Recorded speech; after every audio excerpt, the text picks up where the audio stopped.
JSON.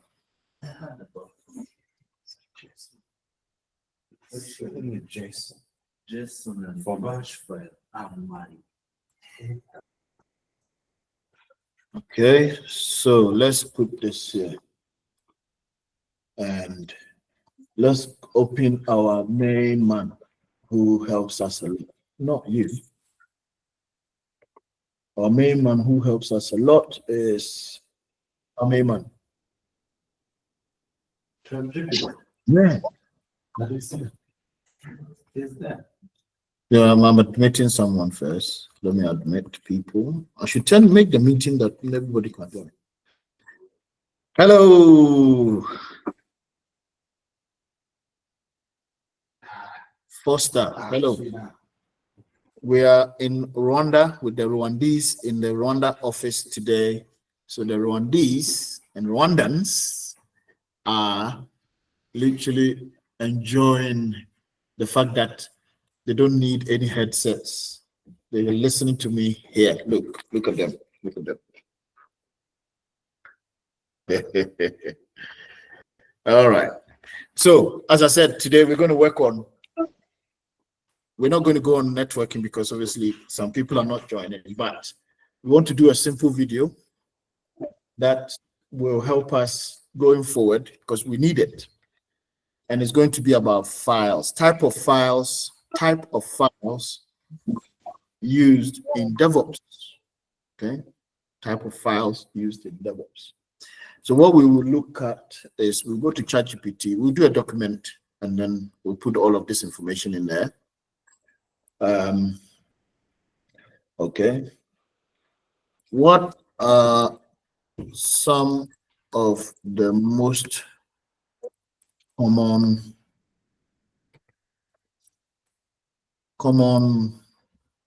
files? I'm sharing. Used in DevOps. Guys, can everybody see my screen, the screen that I'm sharing? Okay. Okay, so we will need this literally even when we are doing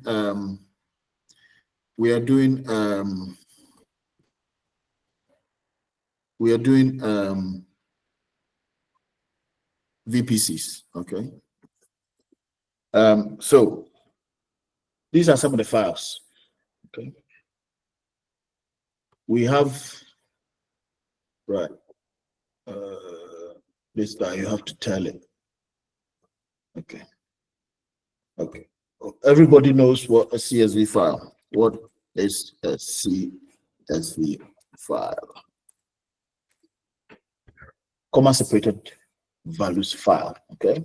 This is literally spreadsheet. An example is you have the name, age, occupation, and then all the values come under it. Yeah. Can you do this same? So this same information can be used in a different file, a JSON file. So can you use this same data in a JSON file? Yeah. And explain what JSON files are. Okay, so the same data we can obviously use be presented in a JSON file. So in a JSON file, you see how it's a list. Okay, so we open a list. Those who knows list, this square bracket open, square bracket close, and everything within the square bracket are lists. So we have Alice, and these are called key pair, key value pair. So Alice, in the data that belongs to Alice, we have name Alice, age 30, occupation engineer. Yeah, and then we go to the next list. We'll have the same thing again. If you look at the CSV, it's simple and easy, isn't it? Achina, you can ask your question. Yeah, so while I was watching your YouTube video, the interface was very small. So I don't know if you'd like to zoom in or something. I just wanted to Okay, pay attention to that. I need to do full screen. Let me see. I can see it fully here, but let's see. That's a very good. My mouse is deceiving me. Now we see you. This is it. That's not cool. You can come up and see it. How about now? Nothing.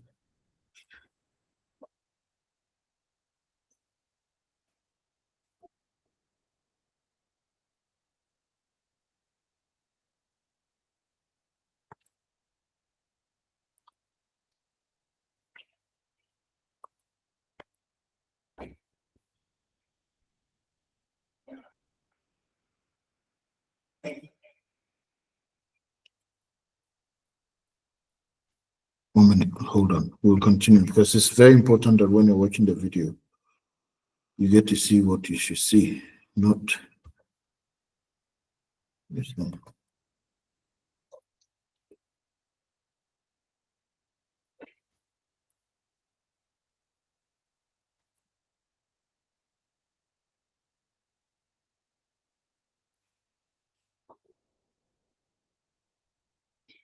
All right. I need to find a way to do it, but currently,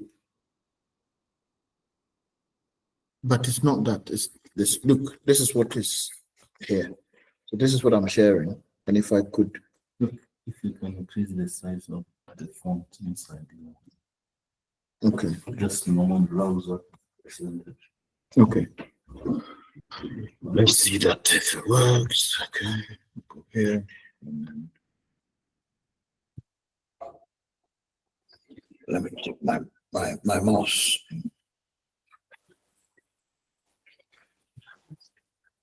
See?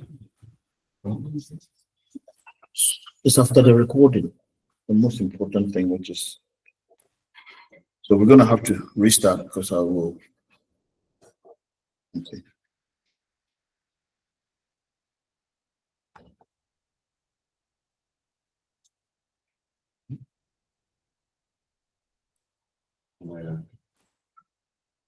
Well, that's the case. Okay, let's start again because I'll cut all of this video off and we start again.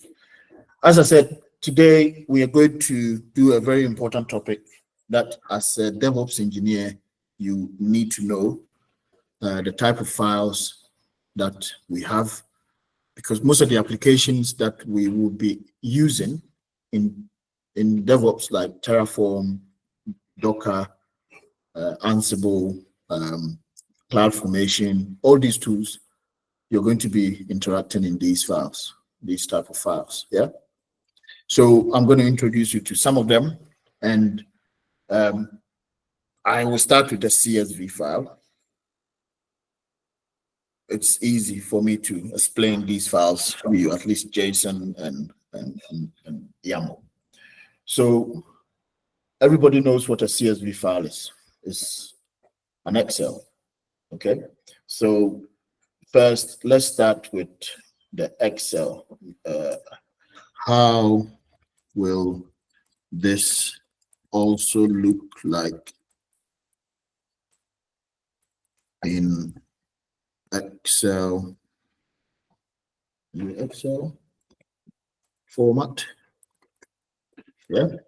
So the same data we have, Excel is also kind of a comma separated type of file. To the data in Excel. Okay. I have my assistant, and I always will teach with my assistant. I'm not going to download it. What about download it? Okay. It's downloaded it instead. I didn't need it downloaded. I needed it to show me. I downloaded it. So let's just.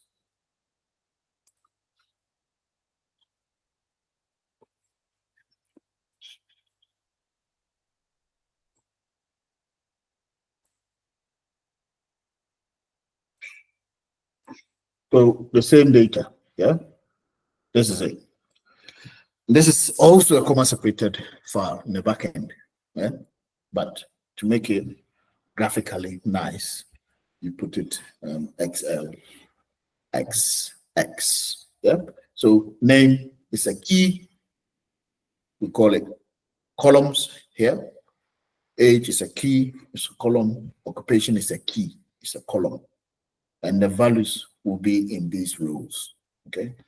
So we got Bob, and got Charlie, and Charlie is 35 and blah, blah, okay? So for a simple CSV, the same data will look like this.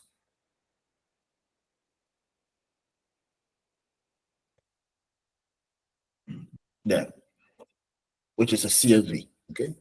The keys are at the top, and then the rows of values will come. So Charlie. We can represent this also in a JSON format, okay? And JSON is each record row from the CSV is now an object denoted by this. So everything about Alice will be in a curly bracket. Everything about Alice, but we will still have, we have to put the name, key, all of that, okay? And then we want to do one block for Bob. We'll have to open a curly bracket again. And all of the entire data will be in a square bracket, a list, okay? So what is JSON? JavaScript object notation. That's what JSON is, yeah? And here, Alice, numbers, Boolean, they have all of these, array. So in a JSON, then you have to actually learn data types, yeah? So we got a string, we got a number, we got Boolean, true or false, array, which will be a list. So if Alice like fruits, what are the type of fruits Alex like? We can add a fruit as a key, and the values will be in an array. Yeah, we can apple, banana, cherry, and so okay. JSON is human readable. JSON file are plain and explicit, whatever. Yeah, and this is Alice here. Okay.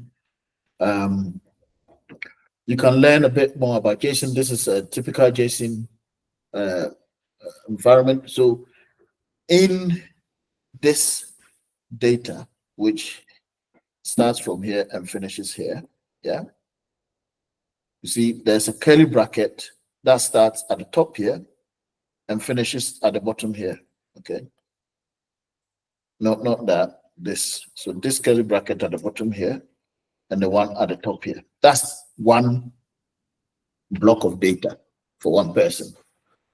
And it has an app name as a key and the value, the version and the value, the port and the value. When we go to database, database has more information. So we open another block after database. So the database also has data underneath it because it has a host, username and password. Okay, so when I want to say, I want to find the database host, it's going to be database.host, and then the value will be localhost. Yeah, so these are JSON. There's one which is really cool. I like that one because JSON is, if you miss a comma or a double comma, double quotation, or you miss a semicolon, you're messing up. This is the format has to look exactly the same as this. Nothing else. Can't change anything. So this is why JSON is, even though it's nice, it's very, very hard to work with. But now we got AI. If you're developing a JSON database, You just give it the information and then it will do all the formatting for you. Copy and paste. Okay. There's one more, which is called YAML.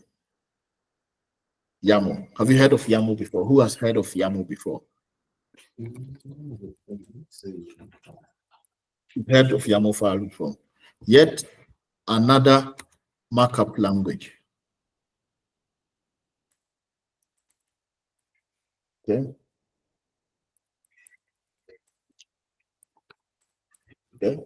So in the same format, we're going to do Alice. See how YAML, the formatting is completely different.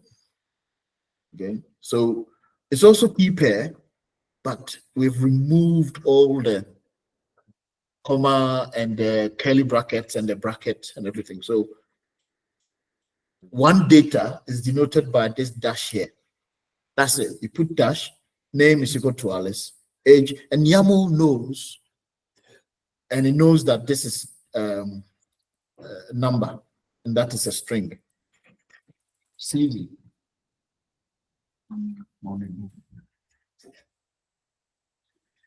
You get me? So, and what the YAML is all about is here. Yet, YAML ain't markup language. So basically, let's ask this as well. So we have YML and and YAML. They are all the same. How? What are the diff? Yeah. So essentially the same format, and there's no, let's go and read it. Let's go. And there's no functional difference between them. They are both extensions for yet YAML and markup language. However, there are some distinct worth noting. Key differences. File extension, obviously, one doesn't have the A. Usage, they are all both used in the same way. Preference, YAML is the recommended extension according to the YAML specification. Most modern tools like Kubernetes, Ansible, Docker preferred this extension, but it's still accepted. Yeah. So I just want you to know that these are the types of files that you're going to be working with. Okay. There's another one, I think. Hold on. Yeah. Before we move on, we had CSV JSON, and there was nowhere that our friend has mentioned the Kubernetes Ansible related to AWS. Does that mean YAML is the most usable file on? We didn't read all of it, so we can't actually say it didn't talk about Kubernetes or anything. But yes, looking at all these files, which one would you prefer to work with? The same information. This is a Kubernetes YAML file, and it's easy. It's all key pair. The idea is a key pair. But if I want you to, if I tell it to do this in JSON, convert this in JSON. Yeah. The same information. Look at how, and if you have to write this JSON file, look, all these curly brackets, double quotations, you miss one, it's failing. It can be used. You get my point? Yeah. But because the idea is you need to put the data, the information, and look at this here. This is closing the brackets. You need to close all brackets. If you miss one of this, you're gone. It will not work. Okay. So yes, there's a reason why they brought YAML, because obviously they were having issues with if you ask ChatGPT, we'll give you the story behind all of these, why this, which one came first, and what. You get my point. So the point is, I'm going to introduce you to this. This is filing structure, and one of the most important one is key value pair. So key, the value, and they are a pair. They are one. They always have to be one. Okay. Now, remember, in Excel, you could do calculations. Yeah. You could do calculations to make the values dynamic. To make the values dynamic. So if I want to calculate the age, and I say, Alice, every year, add 1 year to Alice every year.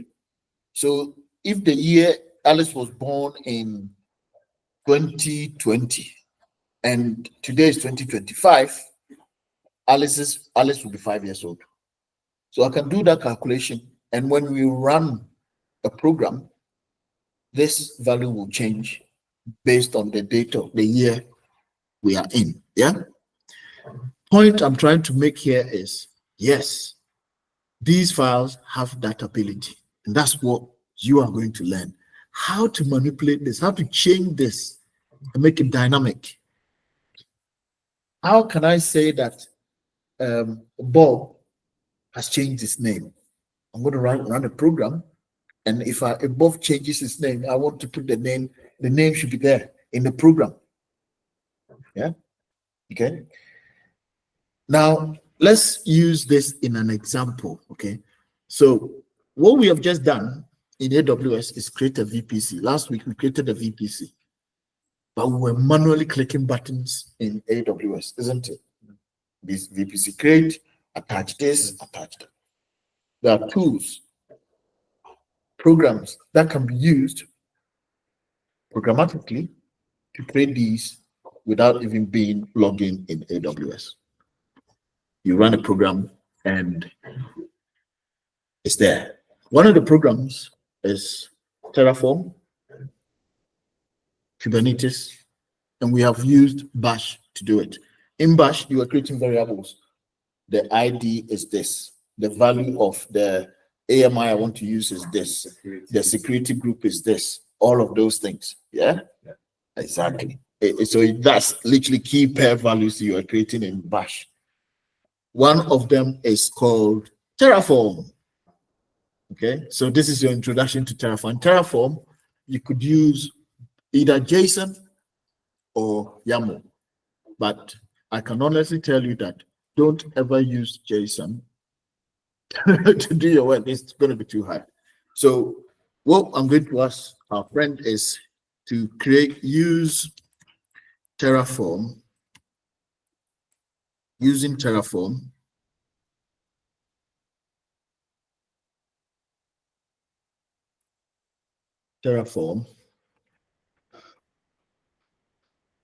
And yet another YAML in a markup language. Yeah. And YAML draft a code that will only create just an AWS VPC. Just that, just the VPC, nothing. You just create a VPC. We don't want any subnets like we did last time. We don't want any route table. We don't want any internet gateway. We just want this to give us a code using Terraform to that when we run it, it will go and create it for us. Okay, and here is it. Okay. Before, you see, he's done it in. I said, YAML. Okay, he's done it in both. This is easy for me to explain. So you need now.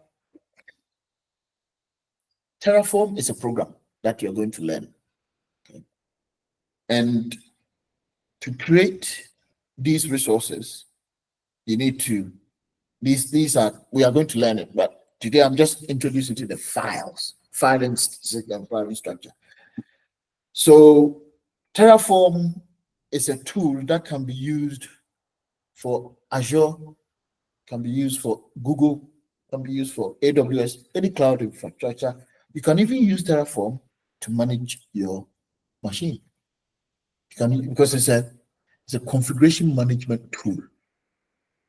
You use it to configure management, manage configuration. And if you create the state and you deploy it, Terraform can keep the state in AWS as what is in the code all the time. Okay, so they have a provider saying that, okay, this code is going to be in AWS.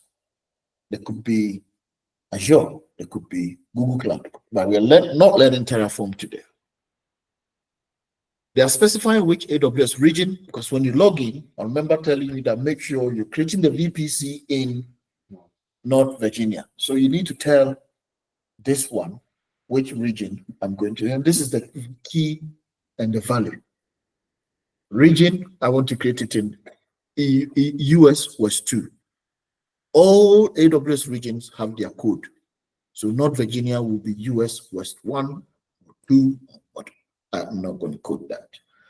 And then we come here, we say we're going to create a resource in AWS. And the resource we are creating is AWS VPC. You can give it a name. And when they're doing it, they give it any name. You can give it any name. And this one, they called it my VPC. Okay? It's a logical resource. See, when we're creating a resource, we have to specify what? A CIDR block, the range, the range. Because when we're clicking the buttons, we have to put in the IP address range. Remember the 10 dots that I've given everybody to have one? You need to define that here. The CIDR block is equal to this. And well, remember when I said we should tag your VPCs? Always give it a tag so that when you go, you'll find it here to, this is the tag, this is the key. And in the tag, because you can have multiple tags, you are opening a list in there, and you can have name, age, whatever in there. Okay, so this is the JSON format. Okay, Terraform will work if you have your files in JSON. Yeah, or look at how easy it is in YAML. That's why you're going to use YAML. It's amazing. So YAML is all space indentation, and I say the main block is AWS template format version, yeah, and resource. We are going to create. You give the resource name, yeah. This is CloudFormation. Well, I didn't say CloudFormation. I said Terraform. Why is it? There's another program called CloudFormation. Okay, but he's Terraforming it. Why is it giving me CloudFormation template in YAML? So YAML version, resource YAML, CloudFormation. Yeah. Okay. Does it resonate? Does it actually? Do you understand what's going on? Yeah. The idea is for you to learn that we have keeper actually convert the Terraform code to yet another markup language. I don't want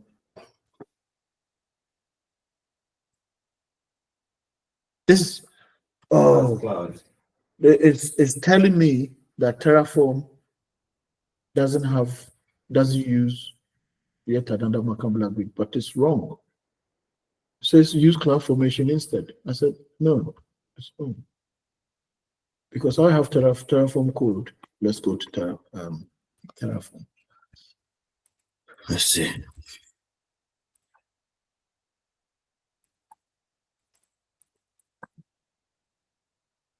Oh, am I lying? I'm probably lying to all of you.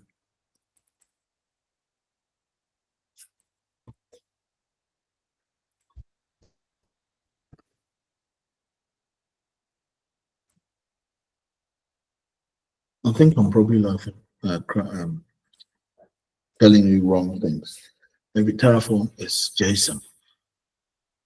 Terraform is JSON. Terraform is JSON. Terraform is JSON.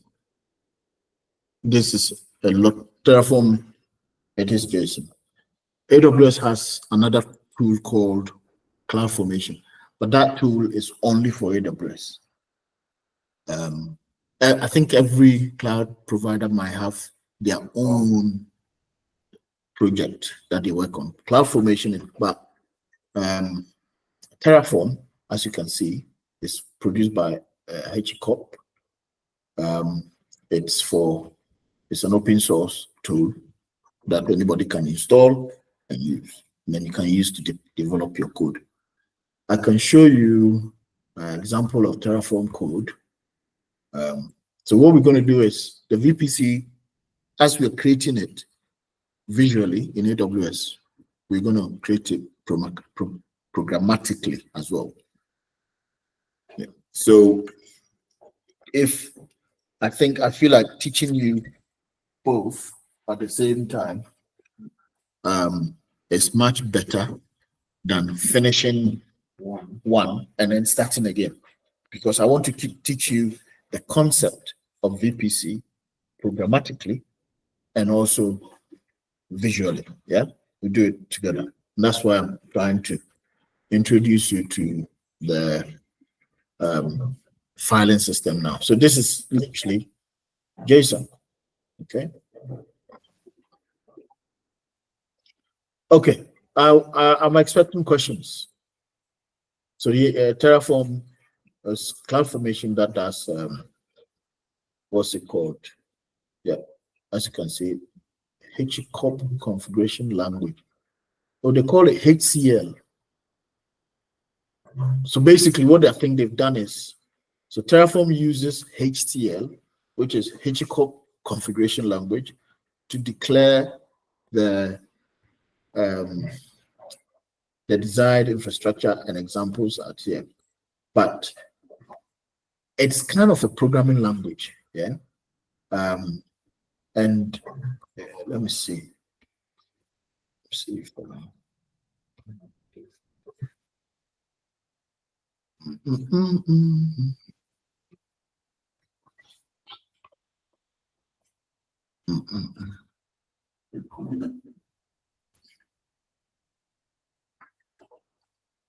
forgotten the name of the program.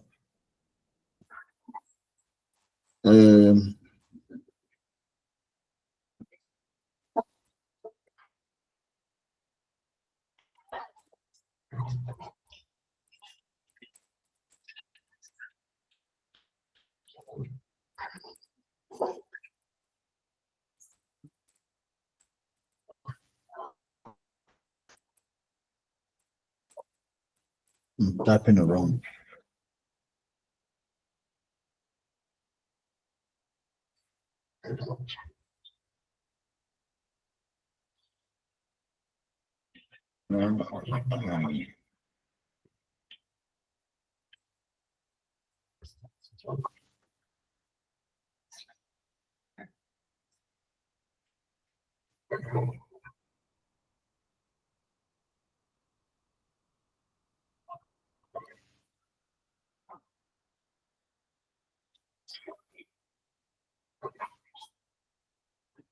Okay, we'll get there. Don't worry.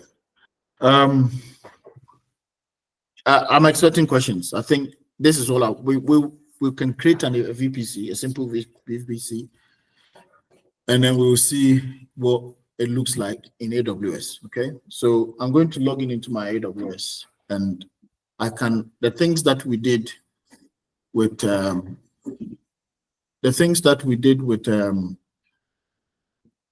AWS console, we can do it in Terraform.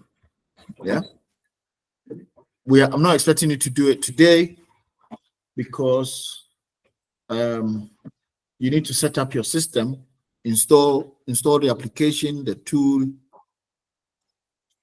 before you can actually use it. So for now, just don't use it.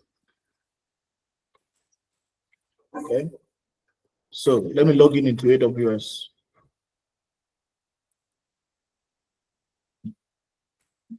And let me show you a simple.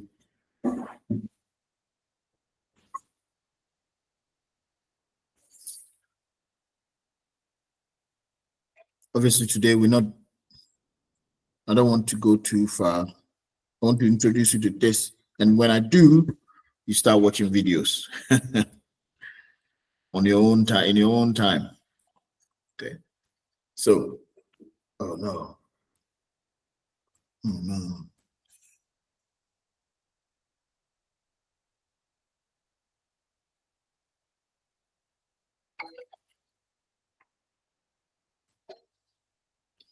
Oh, come on.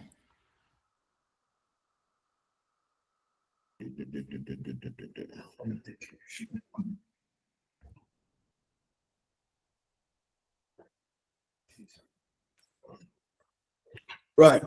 So in my AWS, I'll go to my environment, my Cloud9, and I can also explain something to you today, which is in line with our security that we were doing. Okay. So we did networking. In the networking, we haven't completed it, but I want to start using Terraform as we go along. Yeah. There's another tool called Ansible, which can also be used. Let me see if our boss knows how to create a VPC using Ansible.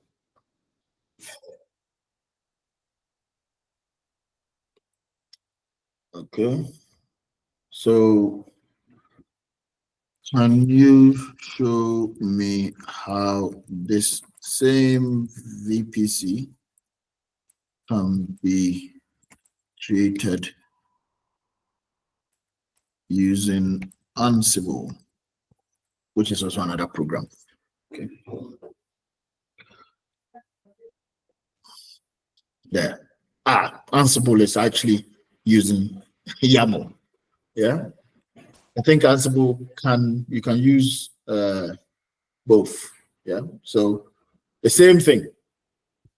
Name, create AWS VPC, localhost. We're not going to learn Ansible today, but it's key value pair. That's what I'm talking about. So we entered here in this block, we are creating this. And then we come here and we say the VPC we are creating, we want to create a VPC, create VPC, AWS dot create VPC, name is VPC name, CIDR block. Do you want a DNS, which is, do you want a DNS support? Yes. Do you want a DNS hostname? Yes. Which region? The tags and register VPC. Okay. And then the output. Okay. I'm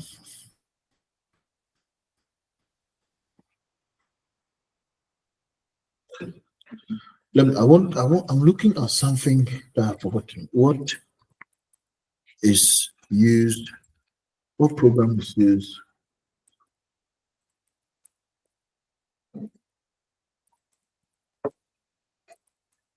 Render these values.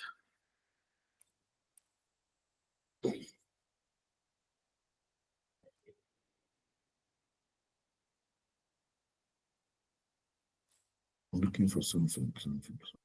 I just I'll find it. Don't worry.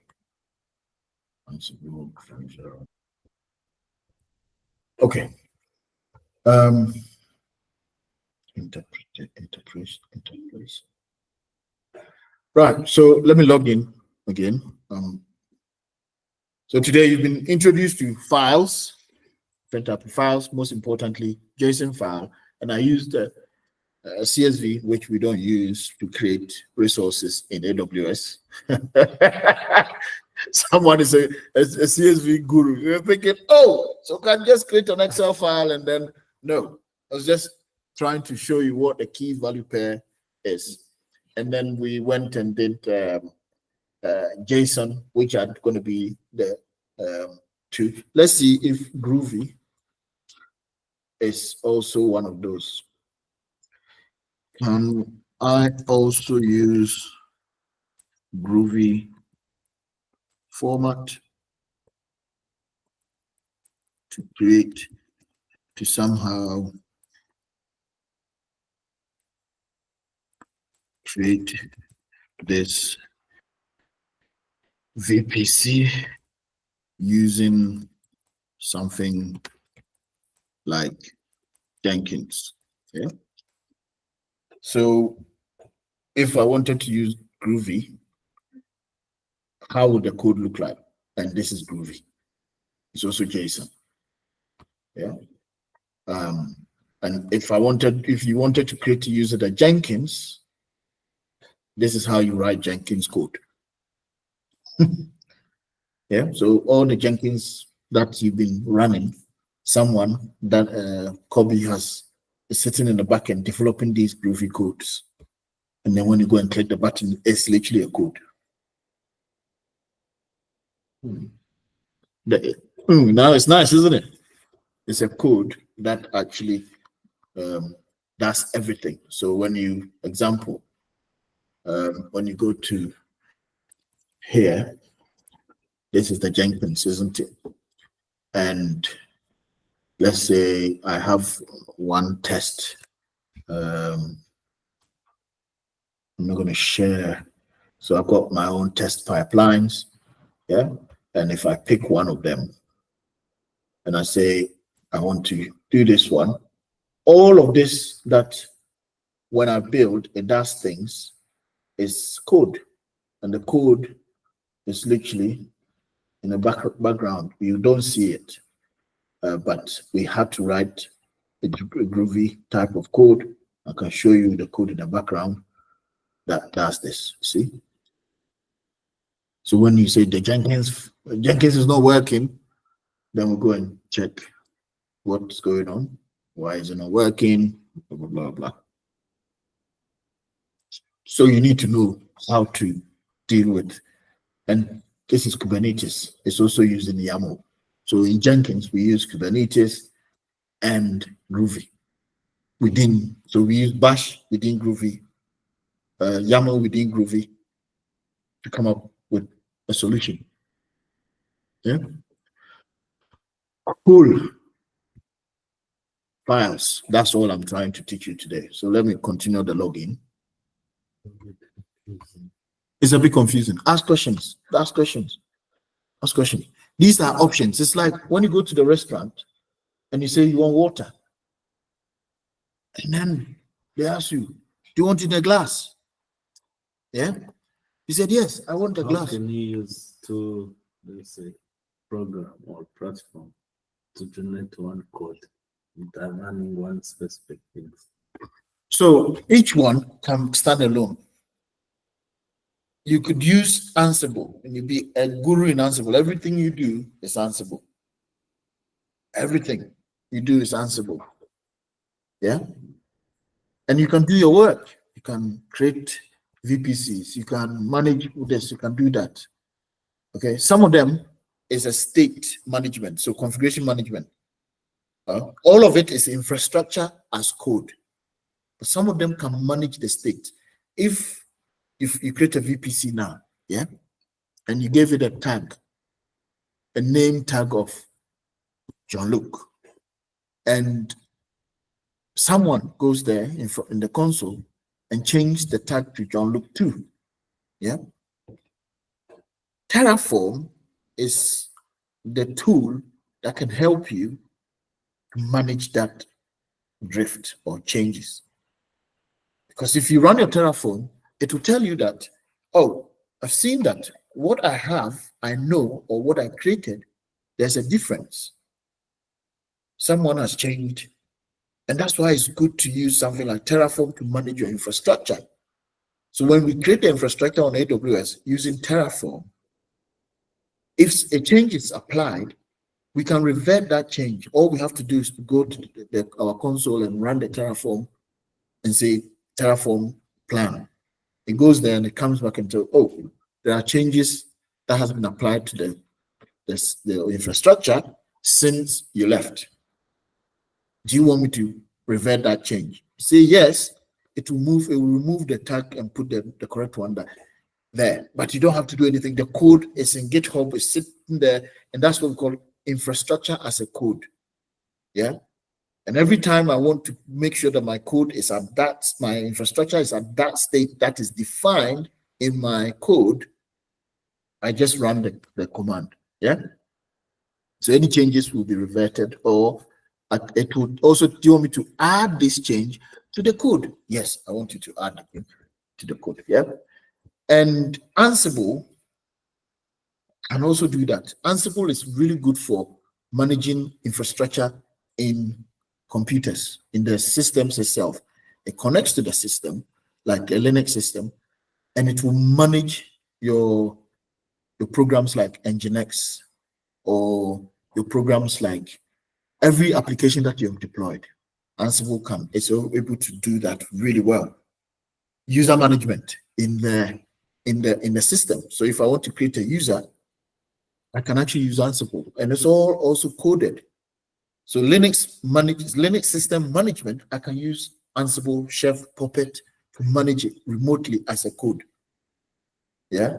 And if someone leaves the business and I want to delete the user from the system, Ansible can connect to 20 machines at the same time, and it will manage all those machines' state. If you want machine A to have an Nginx on it, Ansible will make sure that Nginx is running on it each time. In the state you want Nginx to be at will be there. If anything is added manually, it will remove it. Make sure that whatever is in the code is what's applied. So depending on your use case, you use different tools. I'm just introducing you to them now. We'll go deep into them. Yeah. But before you even start using Ansible, Terraform, Chef, Puppet, CloudFormation, you need this thing, which is the files. You can't just start not knowing that there's a file called YAML. And what does it even do? How does it look like? And that's why I'm introducing you to the fact. So don't confuse yourself with all the names. I've just came here and I've told you about, let's say I've told you about, Windows. You can run Word, Microsoft Word, Excel, PowerPoint, and maybe you haven't heard of all these programs before. It might feel confusing, but all I'm saying is I'm probably teaching you that there's a program, a software called Windows, operating system called Windows, that you can use to do Word document, Excel, all of these things. Yeah. The focus is on Windows, not on the things that I've introduced you to. Okay. So today it's all about the files. I'm going to demonstrate one. We're going to create a VPC. We are going to install Terraform. It's probably not installed on my Cloud9. It's a program like Word document. Yeah, it's a program, a software like Excel, and it does things that we want it to do. You have to learn it the same way. The same way you've learned Excel and Word document and PowerPoint. That's the same way you're going to learn Terraform, Ansible, Chef, Puppet, Jenkins, Nginx. Each one is a big wormhole. It's not small. No, it's just a small thing. Yeah. Each one of them has a lot to do. Okay. Who left? Right. I owe $3. Right. Let's do this demo. So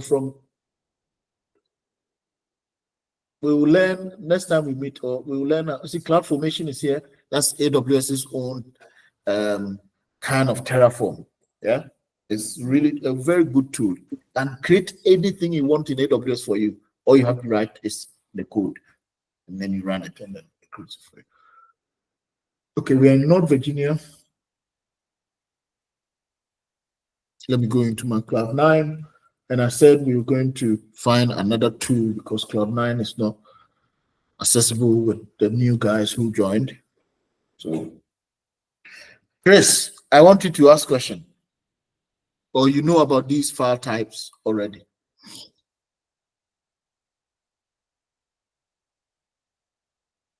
Oh, yeah, I'm quite familiar with them. What? This account does not have Cloud9 service. Have they removed it completely? Or I had Cloud9. I used it last week. They've removed it.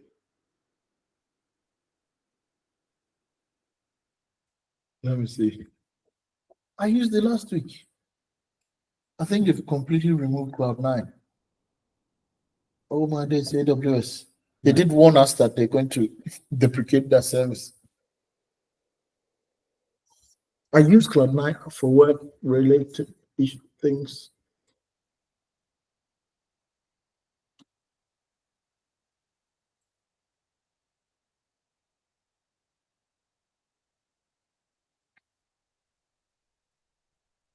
This one definitely doesn't have Cloud9. What happened? They've removed my Cloud9. So they are actually going to remove it. Oh my days.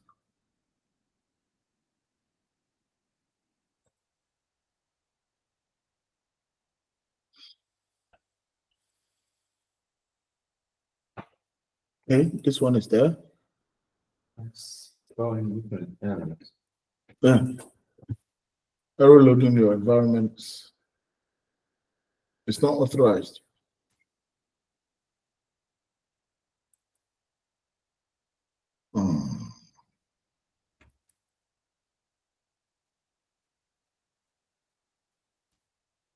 What is going on AWS?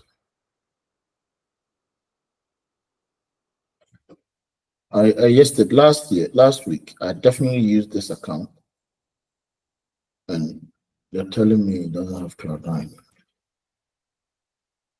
Right. Anyway, Cloud9 was a simple tool that we used, but what we could do is also just create a server, connect to it, and work from there. If you're a Windows person, you create a simple server, connect to it, work from there. When you finish, you stop it. If you stop an EC2, you don't pay for it. Okay. So what we're going to do is we're going to use a workstation, but I'm still really, really not comfortable with this thing. Well, why is it that my Cloud9 is not there? It's paining me. It's hurting. Let me check one more account. You see, I've got all my accounts on one page, and I can go to a different account. Your Cloud9 is there. Yeah. So why is my Cloud9? Chris, you have your Cloud9. You have your Cloud9. Yeah, I still have my Cloud9. So who stole my Cloud9?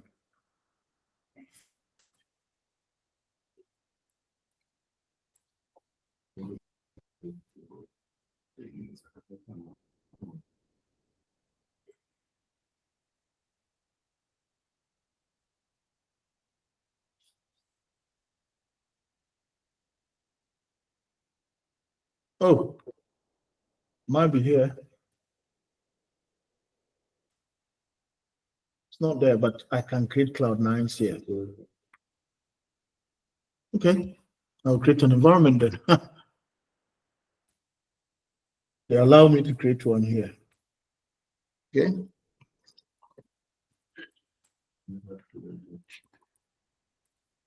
Cloud9 is very easy. We all know. I'm going to do a new EC2 instance. I'll take a very small one, the one that says free. Which one says free? I want to use Ubuntu. Which one is free? That one's free. This one is free, yeah? Okay, I don't want to pay for a penny. And create. So what they've done is if the AWS account already had Cloud9, then they allow you to. Yeah. All right. The next time we'll find an alternative to Cloud9, okay? Because the other guys want to also do stuff. So we'll find an alternative to Cloud9. Why are they not able to get it? Because they have a team for each service, and they take up for this service. A lot of people didn't use it. So they know that not everybody is using it. They didn't market it well as well, AWS. So not everybody is using this service. So why should they have a whole team managing? So they took it out. It's like you go and buy, you have a shop you start selling toffees, and people don't buy the toffees, are you going to still put it in your your product line? No, you remove it. So if I join newly on AWS, I'm not A new AWS account will not have Cloud9. And this one, they are not going to improve it.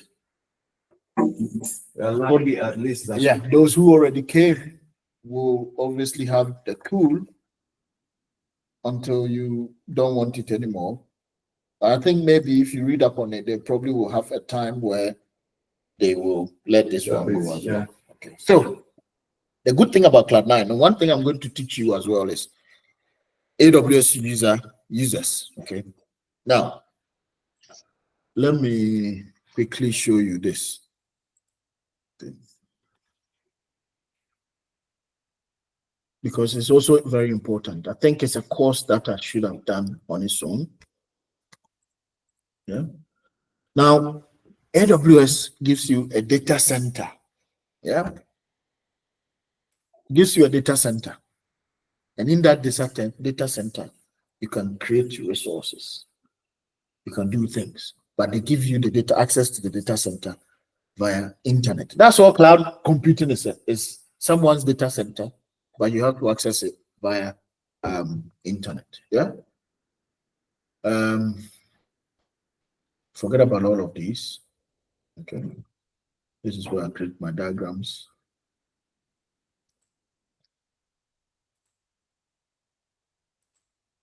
I have a lot of diagrams. So this is what we did last time. We can create a new one here and call it AWS User Management. Okay.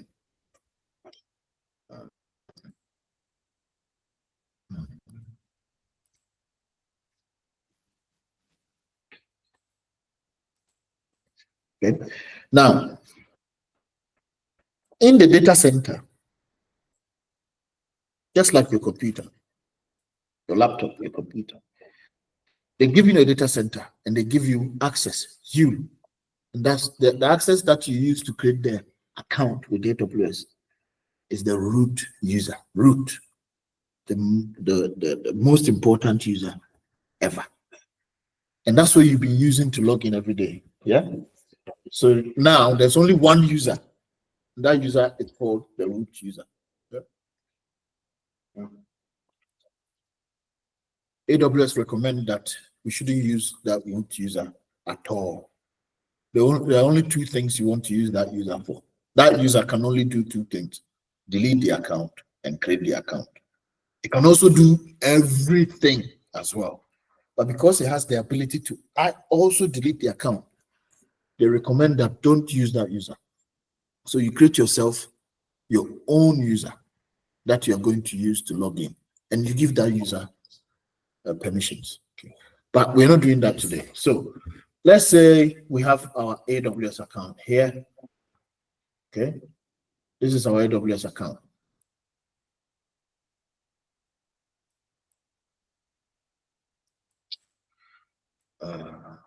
This is our AWS account. And this is Jean-Luc.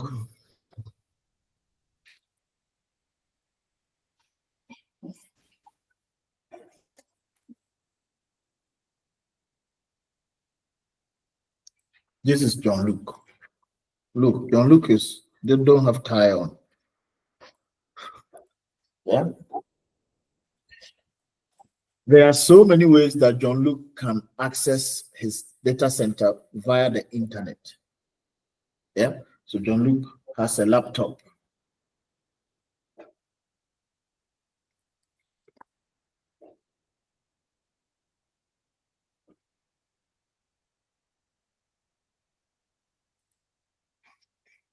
This laptop is not fun. Let me delete this laptop. I want a proper laptop, user laptop. Yeah, this one.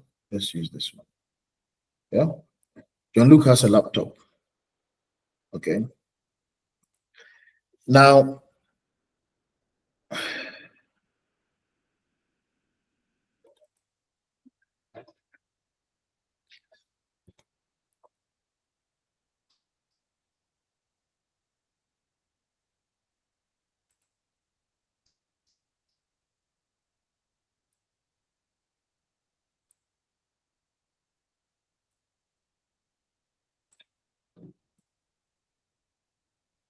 we've done this before, guys. Like remember GitHub. When we're doing GitHub, we did this, something like this. So Jean-Luc can access AWS from his laptop via a browser, which is called console access. Yeah. So we've done that a couple of times. And Jean-Luc via his laptop can do console access. Yeah. And when Jean-Luc goes there, Jean-Luc can create resources. Yeah. Jean-Luc can also, let me see what I have.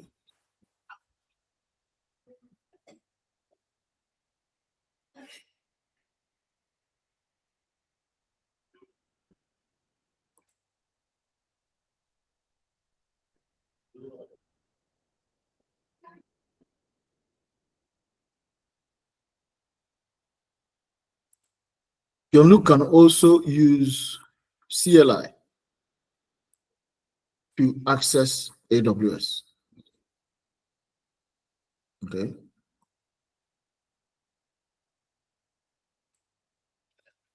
Okay.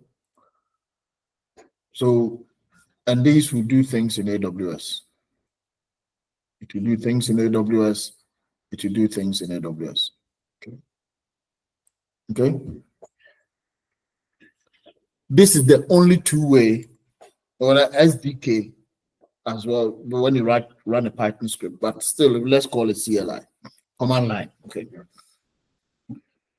As a user, Jean-Luc needs username and password.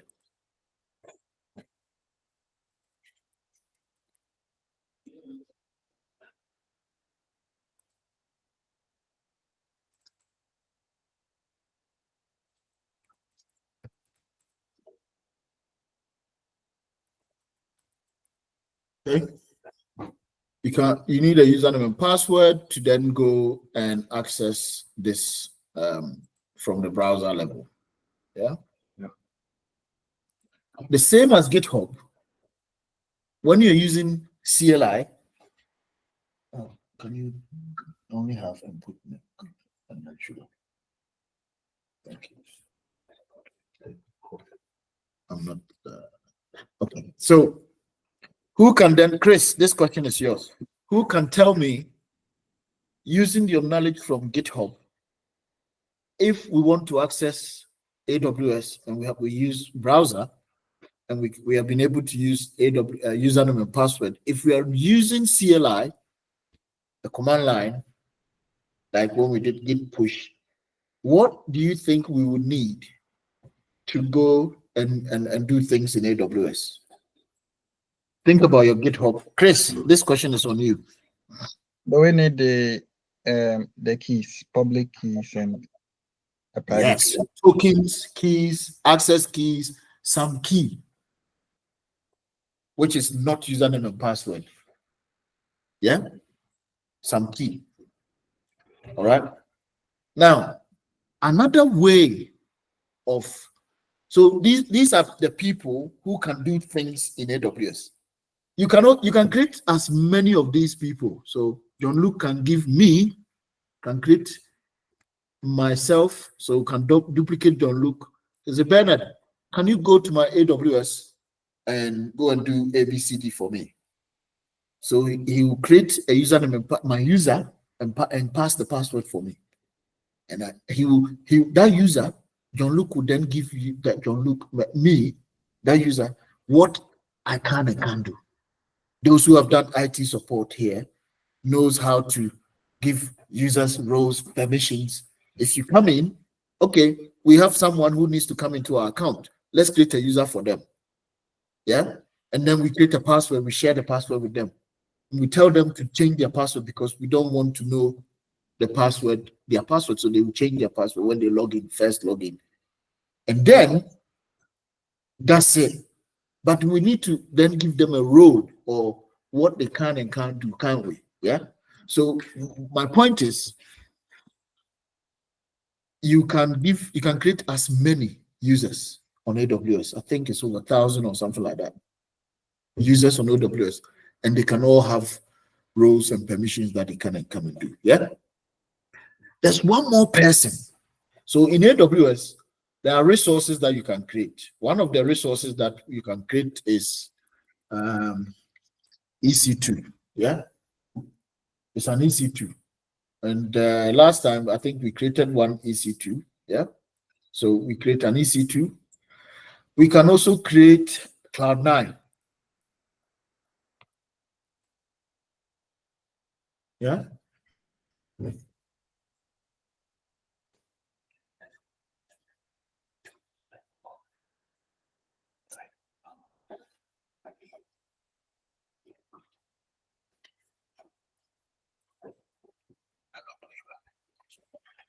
So we can also create from Kumasi, Cloud9 environment, which we've been doing, and everybody knows we can create Cloud9. Yeah. We created an EC2. Yeah. These are some of the AWS services that we have worked with. Now, the Cloud9 environment or the EC2 environment, we can also give it, it can be treated as a user as well. And that machine can also perform things on our AWS for us. Yeah. So if we want, we go here and we can put our CLI on it. We can put this CLI here. Look, command line, copy, paste. We can say, okay, in this Cloud9 or in this EC2, we are going to install this CLI. Yeah. On here, the same way we've installed it on our laptop, we will install it here. We can also install, copy paste it on our Cloud9. And then we say, okay, for the CLI, which has been installed on our laptop, we have also installed on our Cloud9. We have also installed on our EC2. So the EC2 is literally equal to our laptop, but it's sitting in AWS. That means that if I give this EC2 the keys, the user keys, it should be able to do the same thing I can do, isn't it? Yeah. You get it? Yeah. Exactly. So these are the people. So EC2 now becomes a person that can perform tasks on your data center for you. Because CLI is a script. Console is you clicking buttons. But we can actually also have an AWS Windows EC2. Windows server. Yeah.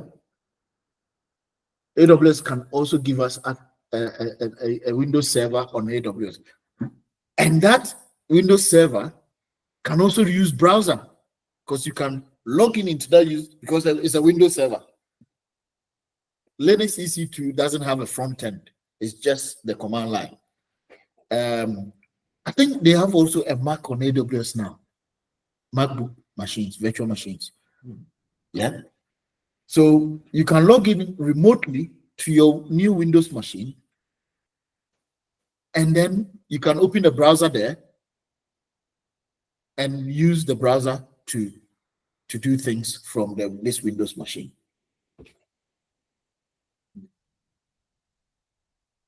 You get it? So there are three items here.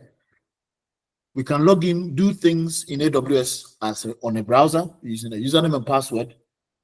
We can also put tokens and install token necessary programs on our laptop and use.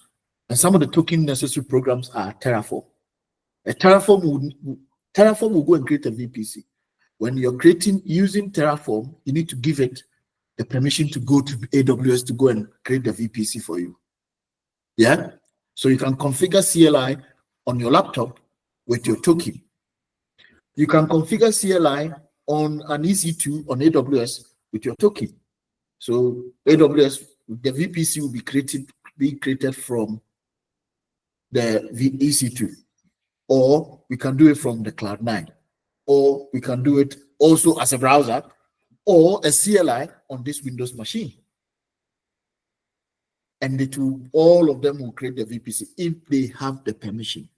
If they don't have the permission, they will not be able to create the VPC. You have to give them permission to create VPC. Okay? The point is not about the permission. The point is about what are the resources or tools that you can use to access that data center that you have gone and asked AWS to give you a copy of. Yeah? And this is it. There's one more. You see, the token is actually not needed on any machine already on AWS. Okay? If the machine is already sitting in AWS, you don't need a token. You're already in AWS. Need a different tool, a different permission, a different tool. And that is what we call role. Okay, roles.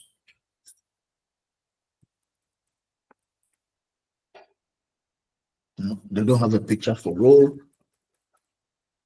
Role. IAM role, yeah, there. Okay. So instead of giving this user, this EC2, the token, I can configure the CLI, but not add token to it, and then attach one role.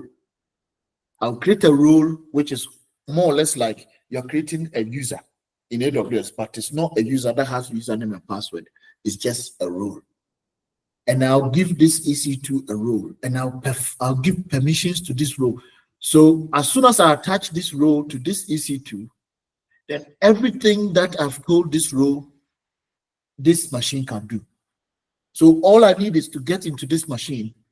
I don't even need my token. You get it? So the role will require A user, or because you're already in AWS. Yes, you're already in AWS. So I'm already in the data center, but I don't want this machine to be able to do everything.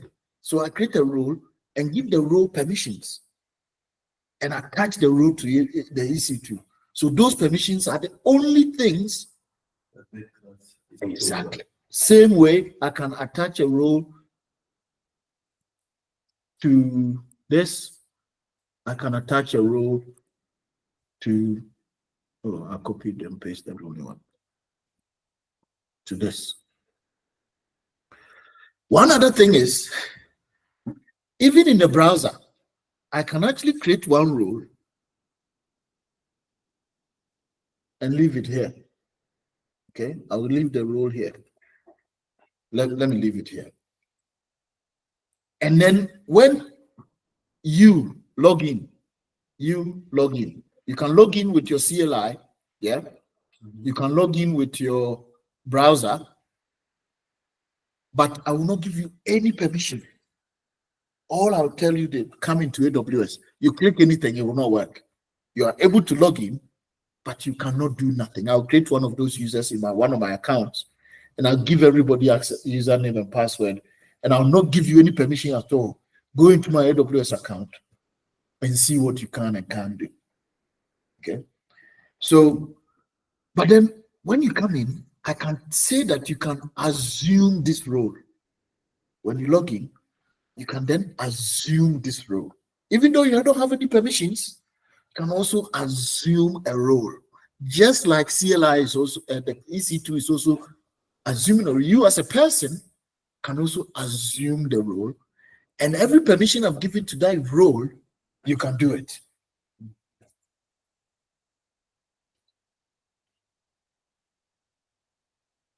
Can you give us Written. an example in a real life? I'm going to do it now. A role. Yeah, I'm going to do it now. Yeah. So this is how security happens in AWS. How we secure the AWS data center that has given you a copy of use via the internet. Because he needs to give you access. And he knows that you're not the only person who's going to be able to manage all these resources? You might need me, like Bbox has me, to manage their resources on AWS for them.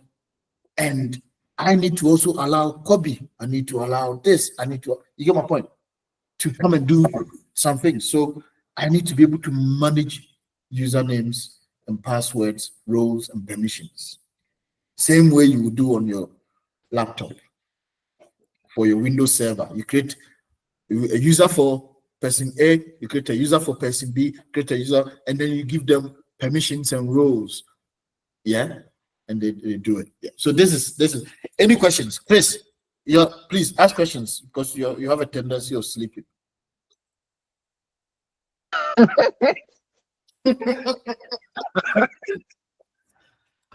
No, I'm letting you see, I'm not sleeping. Poster, ask a question. I can't be this good of explaining things. For starting, I say, well, hey, you're saying, hey, only who? I'll be joining in numbers, keke. What's the actual? Okay, so watch why okasa kasa yi masa.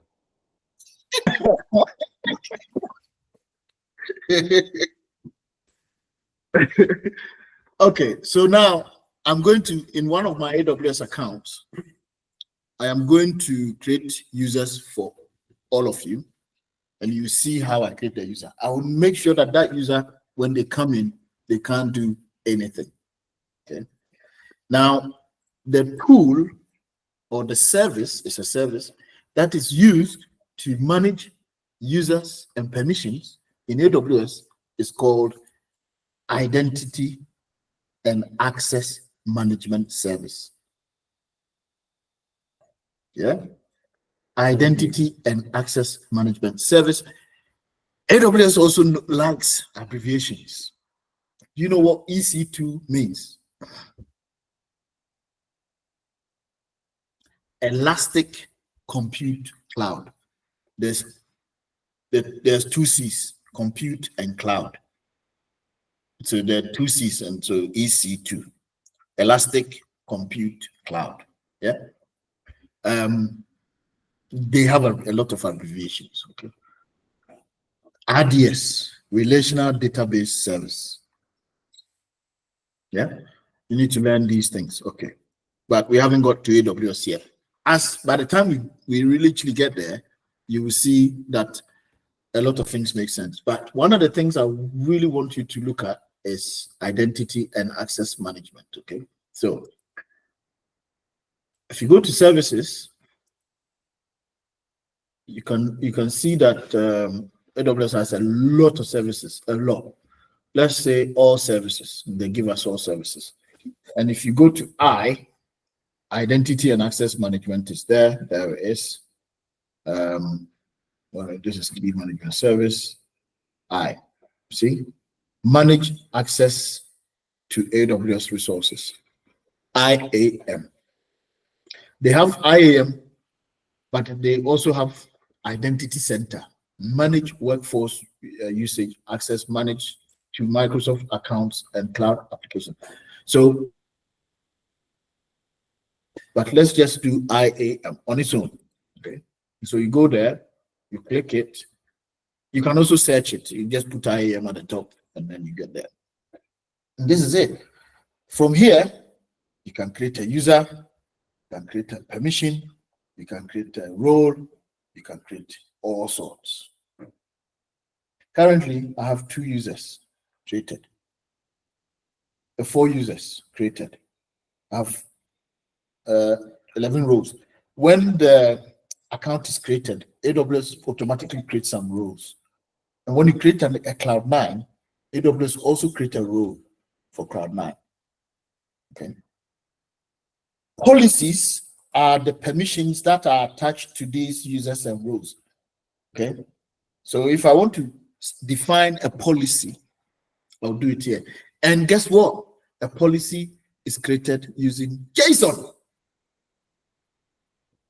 You see where the file system coming in. As a DevOps engineer, YAML and JSON are going to be your friend.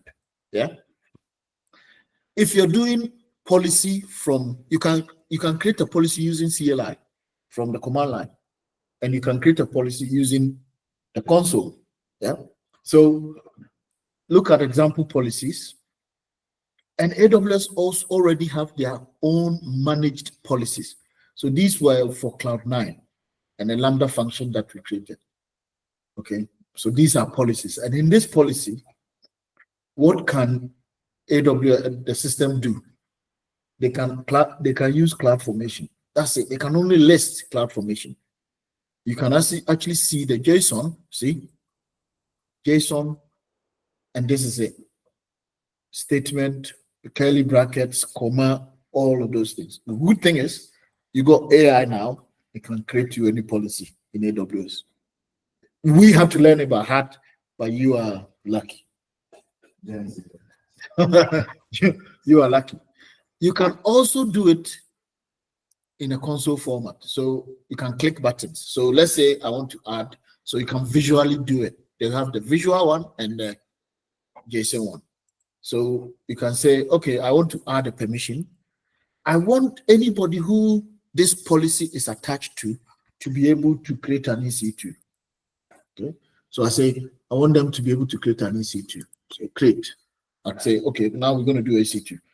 What can they do and what can they do? Do you want them to do any action, all actions? You click this, and if you attach this, this person can come and do everything EC2. Yeah. So maybe I want them to be able to do all actions in EC2.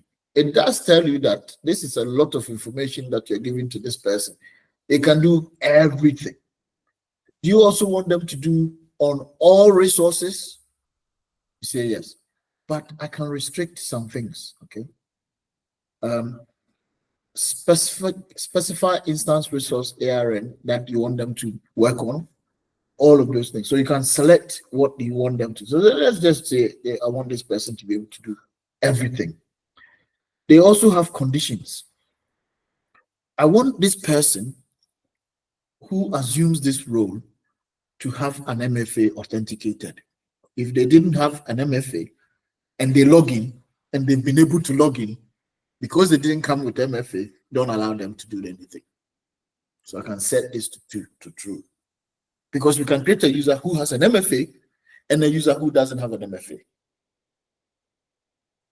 But for EC2, I want them to always, when they come, they should have been authenticated before they logged in into AWS, whether CLI or wherever, to have MFA.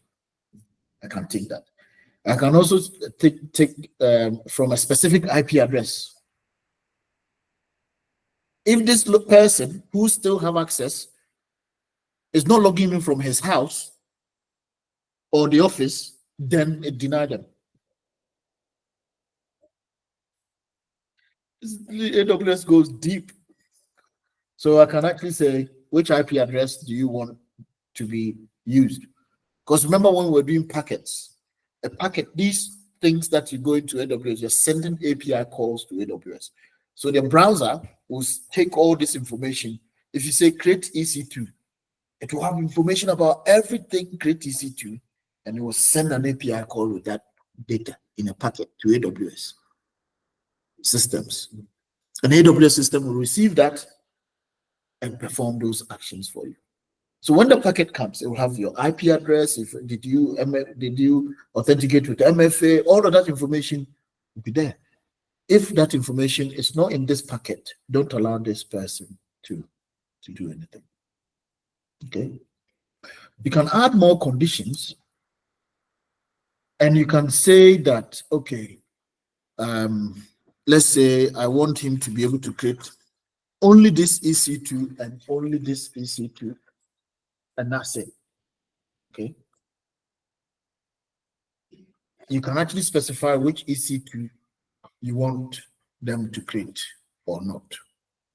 All right. So I can say this person, when they come, there's a lot of things you can do and can't do. I can deny, I can allow. So if I want to say when they come, they should only be able to do VPC stuff. I can put it there. VPC is under EC2 service. I can say a lot of things. Point is, we are not going to learn all of this.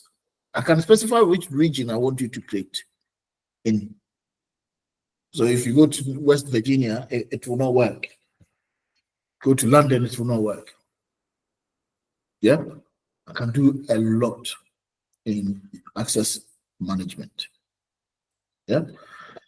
So let me cancel this. I'm not going to create anything for anybody. Okay. Now I'm going to create a user for you. So users, there are, you see, I have created a user for Jenkins and I've created a user for Linux Academy.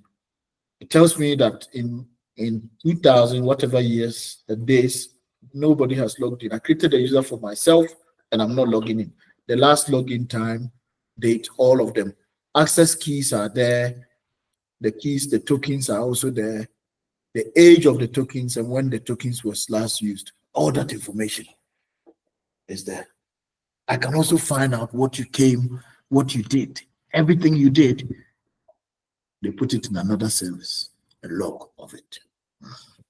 Okay. So let's create a user. Okay. And I'm going to create a user and call it DevOps test user. I'll call it Foster. Yeah. And I'll say this user that I'm creating, this is the username. I want them to also have access to the front end, the console. So there's a user that I can create that you can't even use the browser. You can only use CLI. If you log in browser, they say computer says no. It's amazing, isn't it? So I want this person to be able to use the browser. Okay. And then if that is the case, then they need a username and password. Okay. They have obviously their password, whatever policy. You can auto-generate and you can select that user must create a new password in the first login. When they log in, they should change their password. Yeah. If you don't want them, you want them to keep that password, you just want to take it. So let's say they have to change the password. Okay. And with this, you don't need a user AWS account. You are now coming into my AWS account. Okay. And I'll go to next. Now, we can create groups. So I can create a group and give that group permission. And anybody in that group has all those permissions. Okay. You know all of these in the Active Directory already. Yeah. There are no groups and user waiting for the role. Okay. So I can also copy a permission from someone and attach it to this person and say copy permissions. Okay, let's copy the same permission that this guy has. He has full access. Or let's attach a policy directly. And AWS has generated a lot of policies that you can just attach to. So if I want to give this person administrative access, which is can do anything apart from closing the AWS account, this is what you give them. So in Bbox, who do you think has the root username and password? Chris. And who do you think has this attached to him? It's you. Moi. Yeah. So we can also give this person one called read-only. AWS have already done a read-only user for us, policy called read-only for us, and we can attach to that person. It's I think it's the last one. For some reason, they put it in the last one. This is why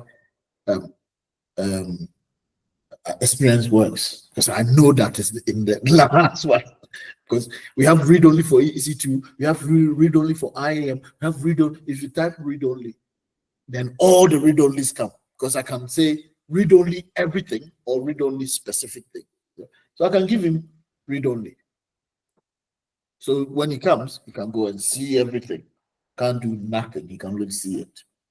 Everything. Of course, not sensitive data. They didn't add that here. Yeah. There's configuration files. What are you those can't things? see anything. Anything sensitive, you can't see it. They also have one for auditors. So if you have auditors, security audit, they want to come to AWS account and come and audit you. AWS have already generated a policy that you can attach to these people. You create a user for them, and then you say they have the audit permission. You can come and audit. These policies are AWS managed policies. They manage the policies, so they can change things. You can create your own policy as well. Yeah, we will go into that. But so far, this person that I'm creating can do read only for now. And I go to next. I can give it a name, say, and the name is also key value pair. You see the key value pair thing that we're talking about. And they've written a key is name. And what is the value? So key will be a column, isn't it? And the value will be in a row. Yeah. And I'll just paste the person that I'm creating it for. I can put all the information. You can create how many key pairs? I think it's about 50. I can add another one. What's the person's date of birth? Which company do they work on? I can add 50 more key pairs to help me tomorrow when I come. I have all the information about this person. So that's what mostly tags in AWS are used for, to put information about what the thing is all about in there. Yeah. So is this person's date of birth? I can put there. Their email address I can put there. I can put their telephone number I can put here. So I'll just create telephone number and I'll get the telephone number, put it there. Date of birth, create a key, date of birth, and put your date of birth there, all sorts. Yeah. So let's say tel. I'll call tel and I'll say 079-6644-924. What is their date of birth? They are just 10 years old. DOB is a key. I can say they were born on the 10th July or June 2012. They are 10 years old. Yes. Question. Does that mean if the user is going to log in, they will have to put on these details or what? No, this is for my information. Okay. This is only for my information. So when I finish creating the user, because we can have so many users. So now the user is created. When AWS finish creating the user, you can download instructions and send the instructions to the person, and it will have this information in there. It will give him the person the link to the AWS account they need to log into, the password and the username. But obviously the username is not shared because we don't want anybody to see. So I can download this. You can also email this to the person to open to your email, or you can download it in a CSV file, comma separated file. And then you share the CSV file with the person. Yeah. So are we going to log in to see how it works? No, one of you are going to log in. So who wants to log in? I'm going to put this file in the WhatsApp. So the person going to log in, Achina, they said you. The computer says you.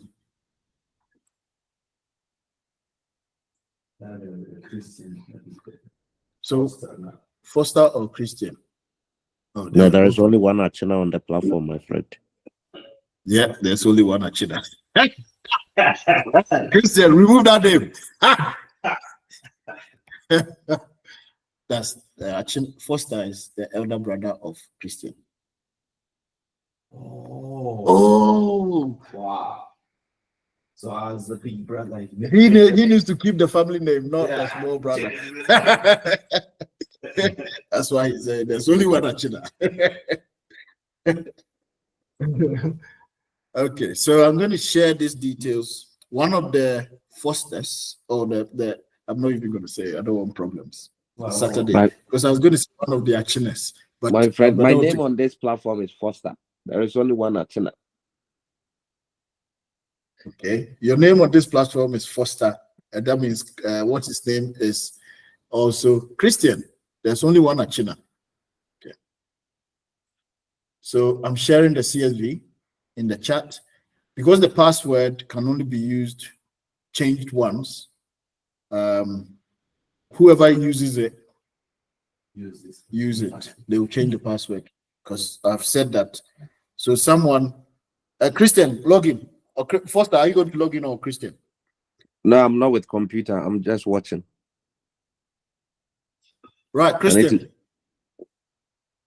log in and share your screen, Christian. So one other thing is the password, you can only see it once. So if I go back to AWS and I close that page, if I close this page, all this information is lost. But I can still see the username, but the password, if I want to see the password again, I have to create a new one. The other GitHub, when you just Yeah. you see it once. You see it once. Wow. AWS has that, and you only see it once. So if I return to user list, this information, at least the password, I can't see it anymore. Well, it's in the file. We downloaded the file, so Christian is going to probably now log in and share his screen. So I'm returning to list. So now, if you come, you see that we have one more user who's not logged in. He's not part of any group. He doesn't have MFA. They don't have any keys, the token, and so on and so forth. So if I click this user, you see that all I see is the person can change their password policy. Even changing your password, we have to give you permission to change your password. If I remove this, he can't change his password.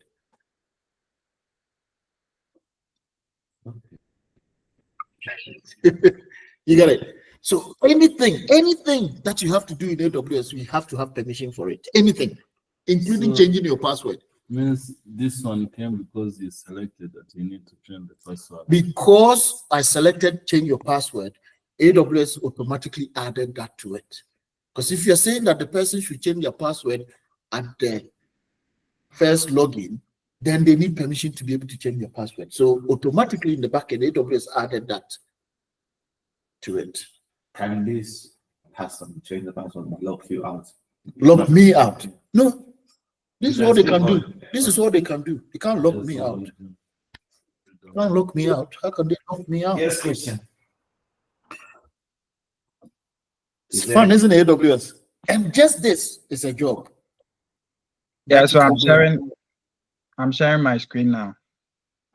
You're sharing the screen, that's sharing the screen, that's sharing the screen, that's sharing the screen, that's sharing the screen. Okay, so you click the link. Yes. So can you see his screen? No. Wait. Christian, go back to the file. Go back to the file. You go to WhatsApp. Share your WhatsApp. screen first before you start.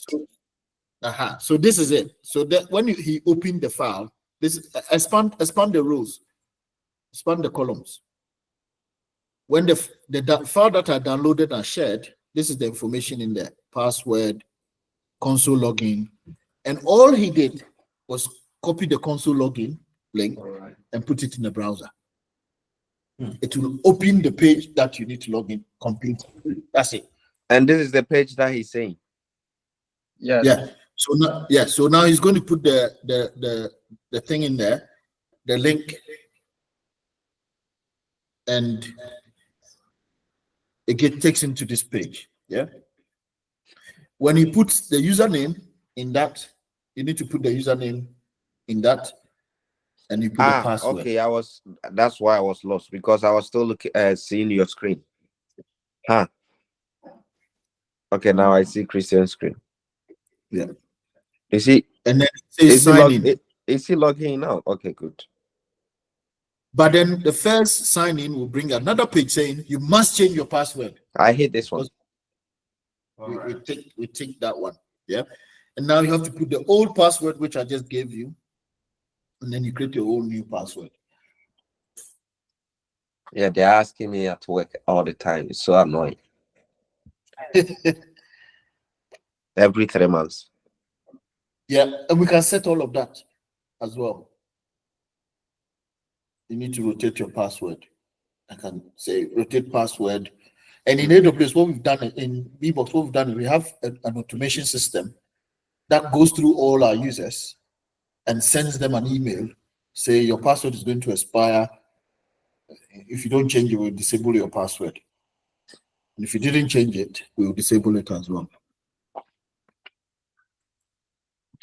And what is annoying is sometimes they even restrict you from using any of your last 10 passwords. Nonsense. Exactly. But this one, it has to have, the password must be 8, I think at least 8 characters. The new password, special character, the number, and I think, yeah. One thing AWS doesn't know how to do well is they need to put that information here for you, how the password should look like. They don't. So I need to tell you what the password policy is. So the password policy is, if you go to account settings, this is the password policy. So currently I can change the password policy. I can edit the password policy, but by default, it has to be 8 characters, uppercase, lowercase, number, and a alphanumeric character. That's the default. I can edit this password policy and say, okay, so what do we see now?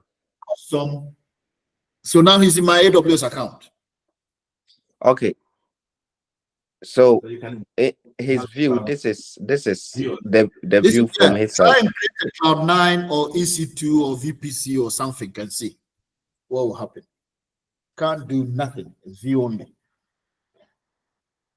But you can see everything. But when it comes to actioning the thing, you can put all you want in there.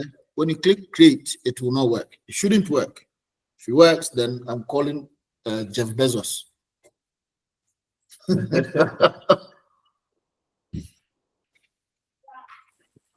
The worst thing is, it shouldn't actually let you get to this stage, because clearly it says created. Yeah, it will allow you to put all the information only to tell you. No, yeah, that quick can't create it. You see, and then it gives you red at the bottom. You don't have permission required to perform this operation. Ask your administrator. Why they can't tell that before you can first come? Yeah. They will let you do all sorts. So you can go and see everything, but you can't do anything. Yeah. Maybe having those forms is part of read-only access. Yeah. You can even see, or say go to all account environments. You can actually see the environment that I have created. Yeah. But even that one, I have to give you access in the environment. You can't come in, you can't open. It's still, you can't see it. You can't go into my Cloud9. You can't. It's read only. You can't delete it. You can try and delete it. Put delete. Because yeah, that's the only button you saw. The delete button is all you saw, eh? What? Can't do anything. Nothing. Can you go back to the homepage? Like when you logged in, the first things that came in, those 3 icons. That's, you can click on the AWS sign. Okay, so all the things that you have been showing us, this is how it looks when someone else open it. Yeah, so you get a console homepage and a recently visited services. So Yeah. what the bits that we were looking at today, please can you go up? Is it the EC2 that we were looking at, or what is it, the Cloud9? So the diagram that I was creating, I had EC2 in there, I had Cloud9 in the diagram as well. Yeah. What about the IAM? What is that? That's the identity and access management service. Ah, okay. Now it makes sense. That's where if you want to go and create a user now, you can click it. Click the IAM, you see all the users there. Because you have full read-only, you can see the users, just that you can't create one, you can't change mine, you can't do anything. You can see everything. So you can come to IAM, you can see the click on users on the left pane.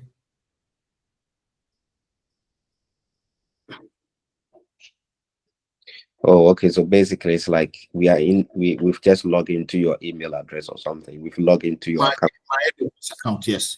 And then we see everything that you are doing. Yeah. If I remove that permission now, everything you're doing will be put away. You want us to try? So this is accessing what you are doing via web.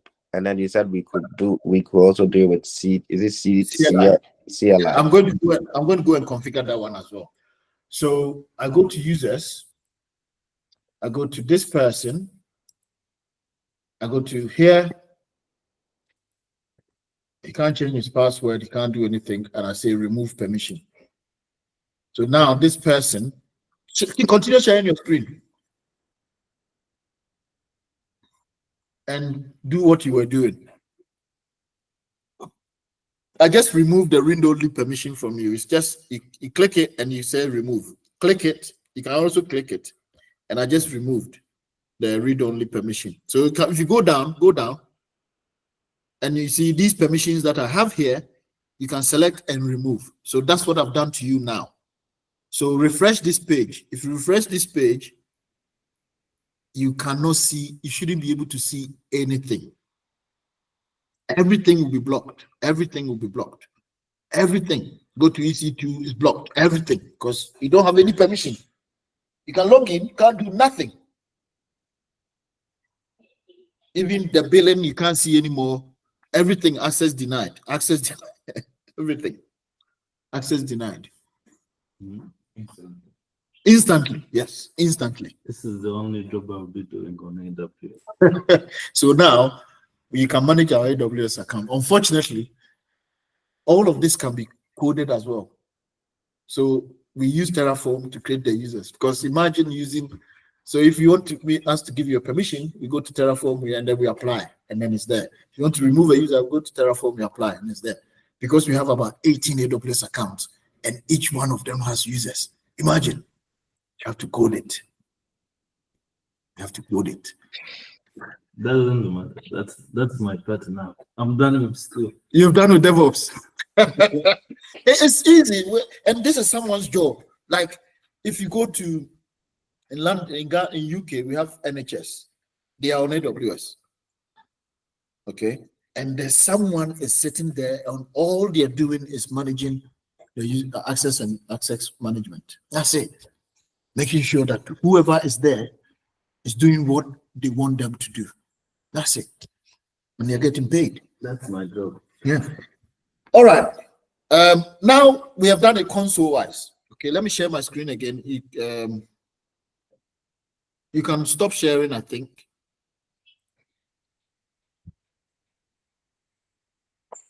Okay, you don't need to stop sharing.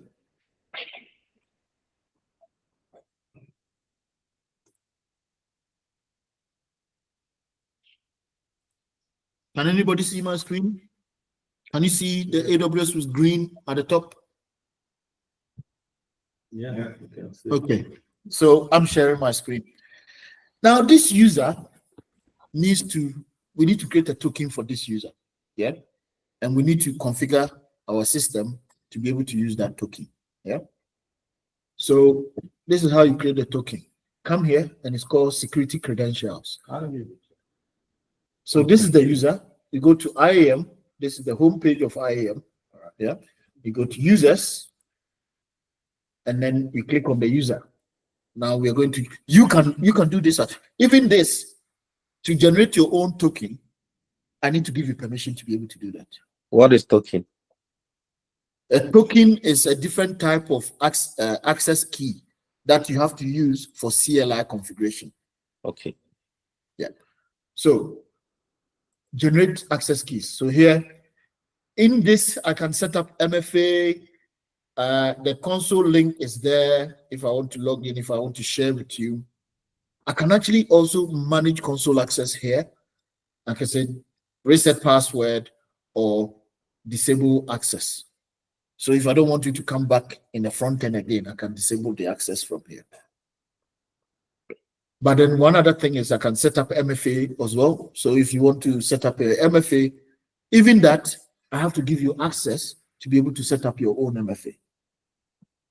Because if you don't have permission to set up MFA, you don't set up MFA. So there's a permission that I have to assign to you to allow you to set up MFA. There's also a permission that I have to assign to you to allow you to be able to create your own access keys, as you can't create access keys. You can create your SSH public key. Remember SSH?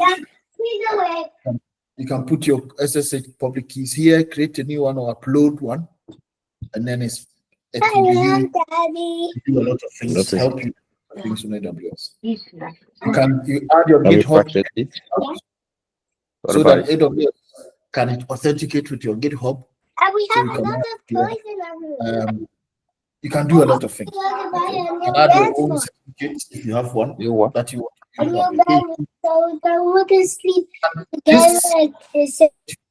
Okay. So when I click this, I will need to select if I want to use it in my local code.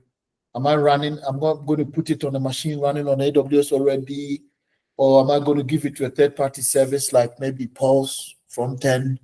Am I going to give it to a machine running outside AWS, maybe Azure or Google Cloud? Can even just collaborate like that? Yeah. Google Cloud and Azure. Yeah, they can collaborate like that. You can give a machine in Google Cloud or Azure to create services in AWS, but you need to give them the keys. Yeah. Or anything else. Normally, we're going to use it for CLI. The other thing is all these is bogus. They are all the same.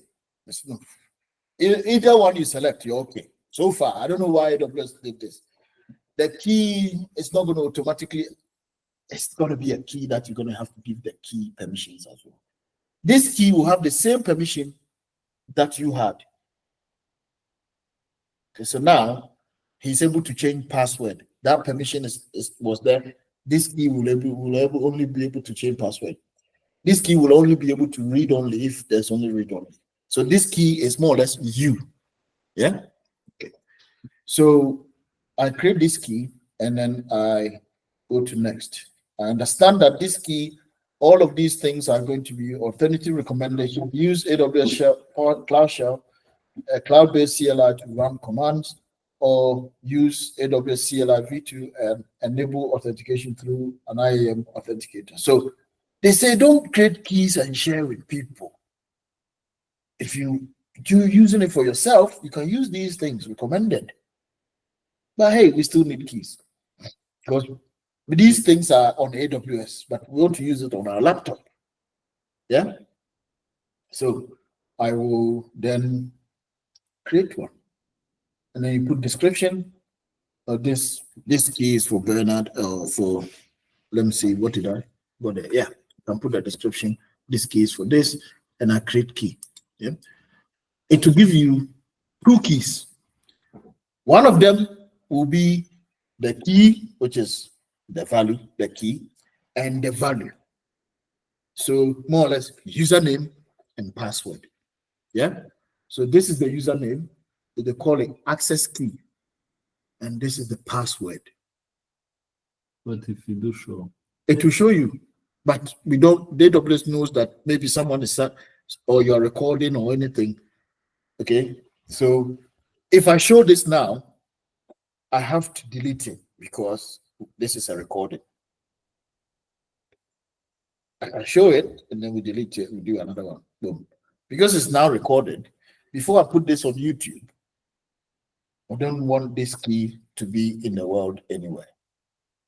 I was wondering why you're not showing. Yeah.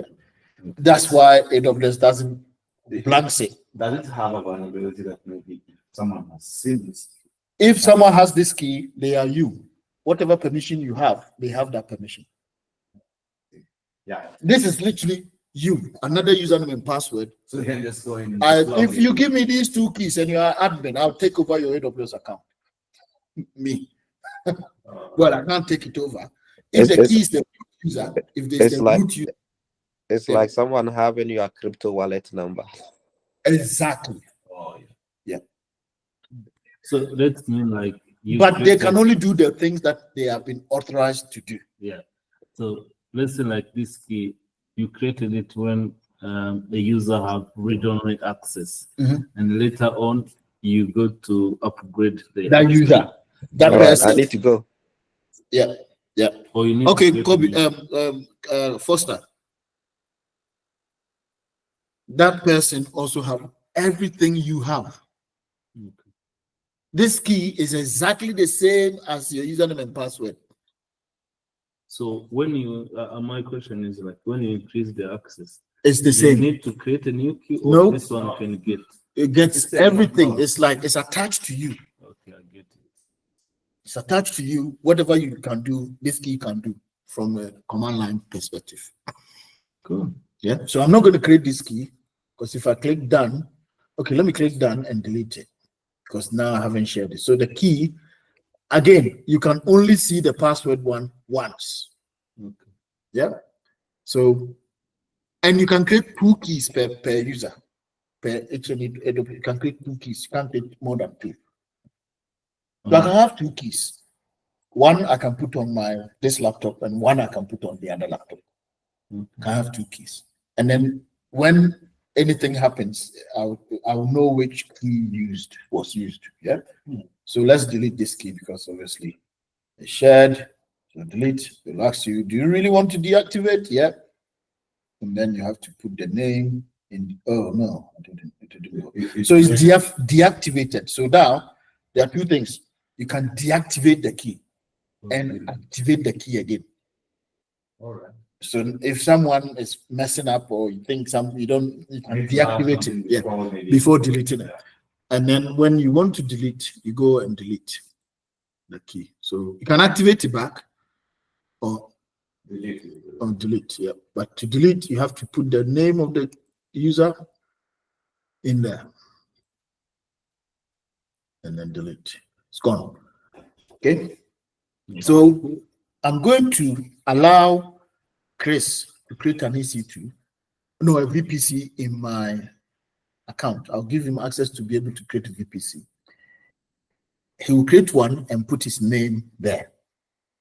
And I'm also going to use Terraform using keys to create one.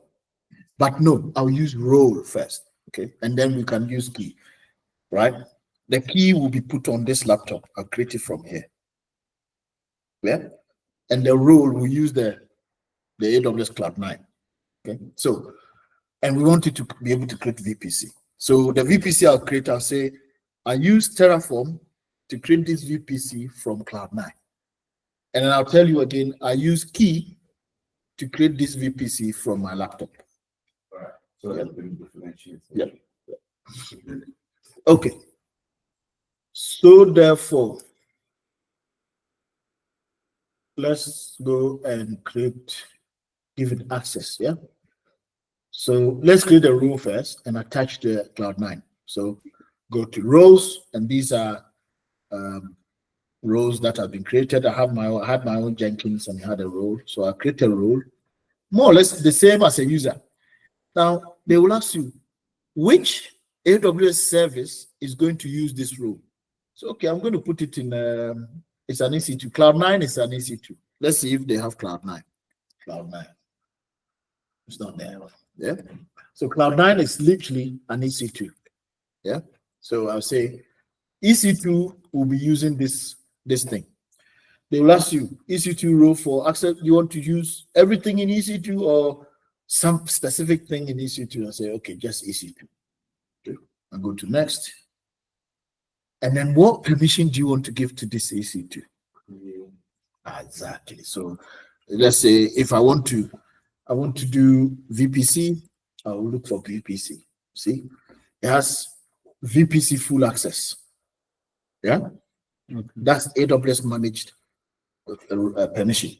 We will go to when we want to create our own permissions. Yeah, but this one is AWS managed permission, and I say I want to give it VPC full access, only VPC. Okay. And then I'll go to next. And I'll give the role a name. I'll say this for Cloud 9. Yeah. Creating a role, and I say it needs to be for Cloud 9, this role. Yeah. Now, did I have to put description? It's created. Yeah.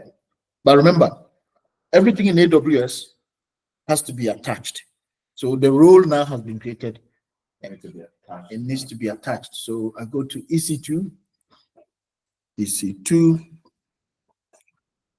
and I go and find the Cloud9 environment and attach the role to it. Okay. So that Cloud9 can only do VPC, everything VPC can do. Okay. So this is running, and if you go here, you see that there's one Cloud9 environment running. Cloud9, when it creates a VPC, an EC2, and it tags it with the name Bernard's Workstation Cloud9. So Cloud9 is literally a Linux machine. Okay, but it puts that front end in front of it to make it easy for us to use. Yeah. So I go here, click it, and I go to security. As you can see, it already has a role. AWS, when it created the Cloud9, it gave it a role. Yeah, it gave it a role. So we could go and update this role to be able to do some things. So, or can remove this and put our one in there. Yeah. But this role helps Cloud9 to be able to, for you to be even log in.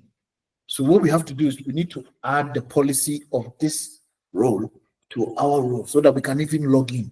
Else we can't log in Cloud9. This is where your thinking comes through. The machine already had a role. If you remove it, the thing that the machine was able to do, you can't do it anymore. So I'll copy this role, go to IAM again, okay, and find this role. Find it. Let's see what's actually in this role. So this is the role. If I select it, I'll see what actually is in this role. What can this role do? You see that it can do Cloud9 instance profile. Yeah, can do Cloud9 instance profile. SSM instance profile. You can actually also see when it was last accessed, it used this role. So the machine used the role, and it tell you what permission it used. Out of that, you can see that it used SSM and so on and so forth. So what we're going to do is we're just going to add to our role this, the same, so that they can also do this as well. So AWS Cloud9 SSM instance, let me just click it and copy it.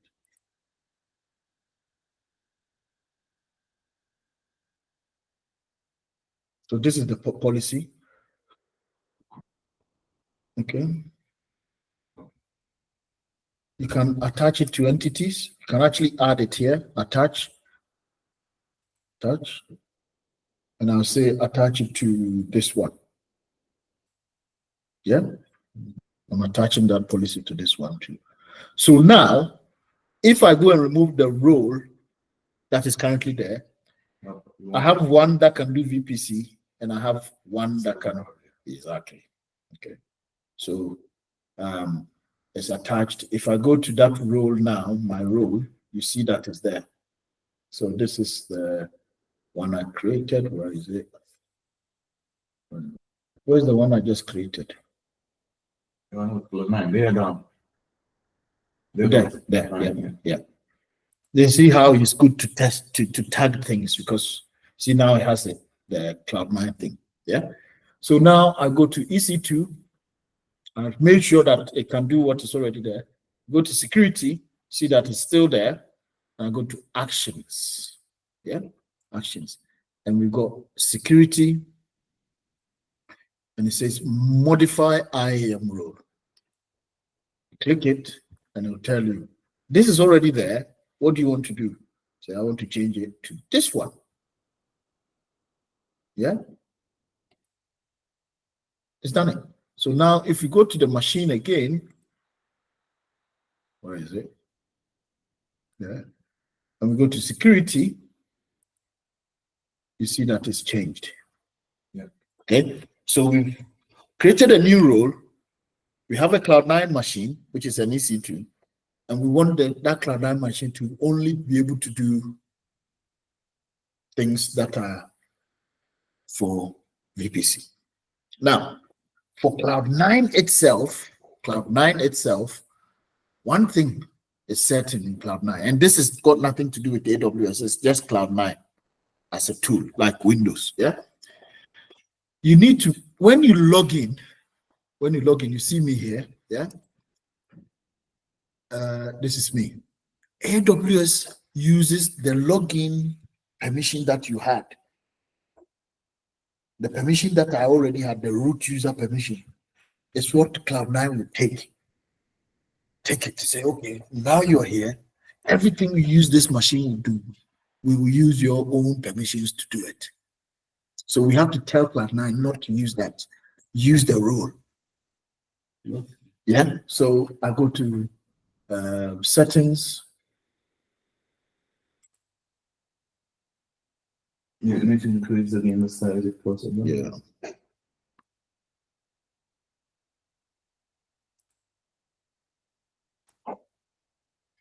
Okay. Yeah. So I go to settings, which is here, and then I go to the EC2 or AWS EC2.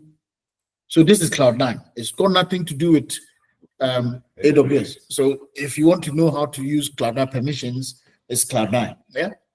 So I can go down there and I tell it to not use my user, but the user settings. Let's go to user settings. Okay. So here, let me see, all the font and things. I think it's not there. Let me go to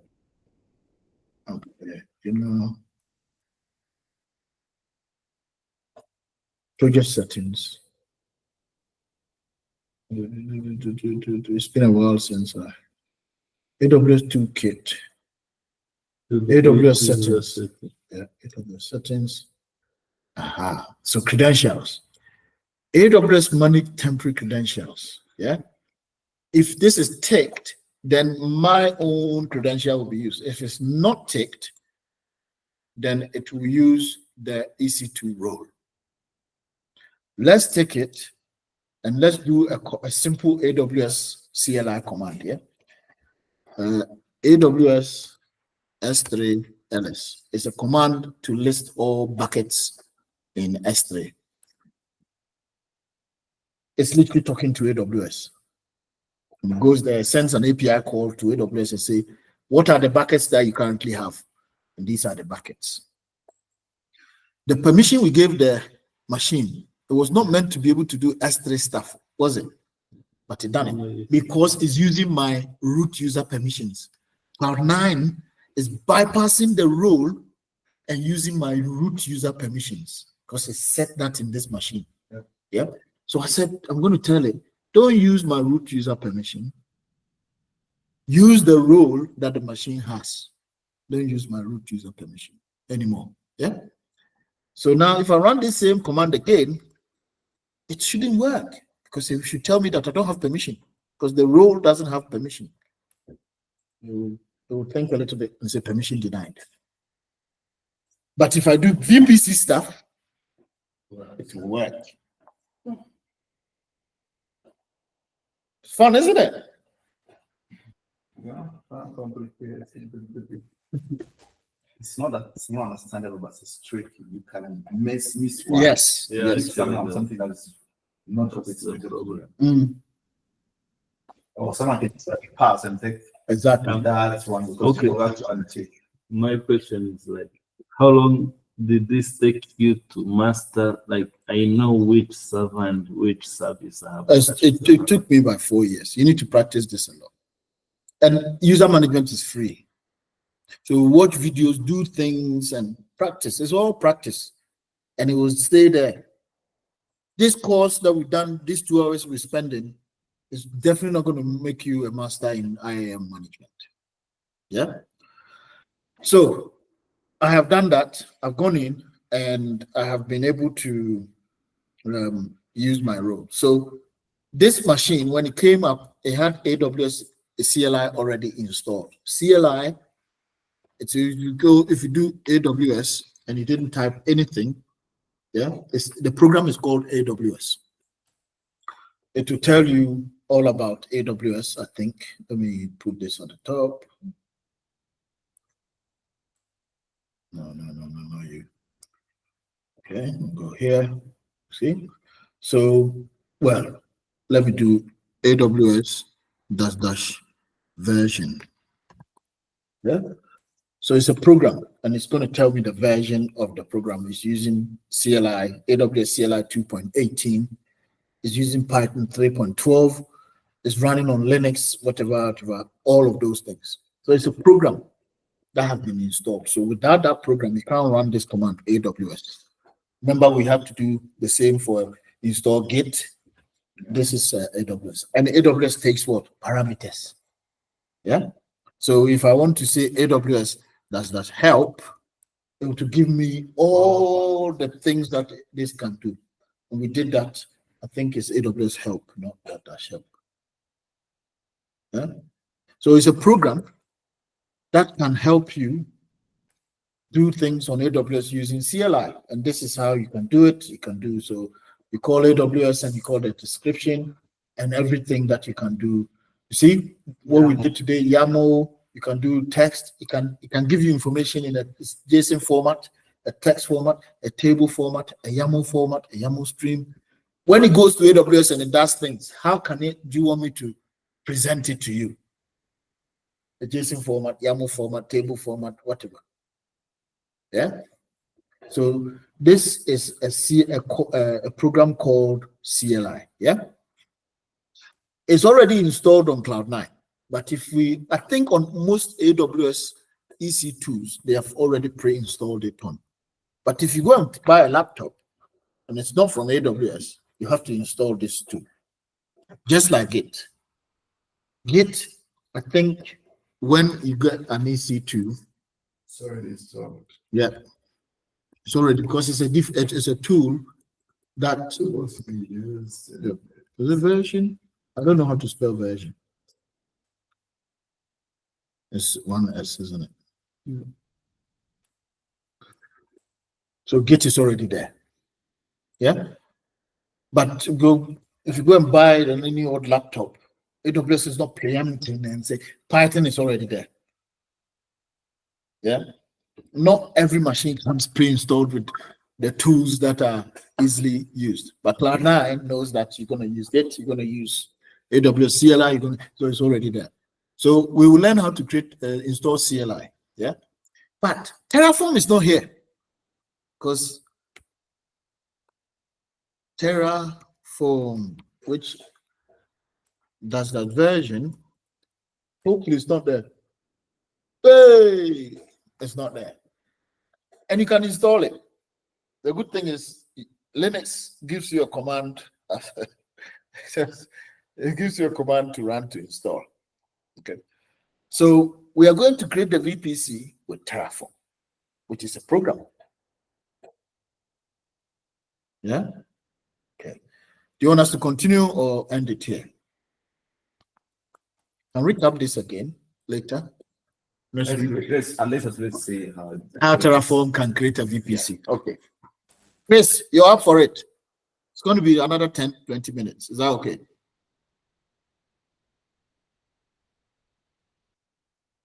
Chris, he's not there. He's gone. Sometimes. I'm here. He's there. All right. So we're going to install Terraform. But I don't normally like Snap. But this is Cloud9. You can throw it away and get another one.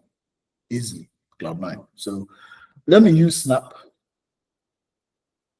And see.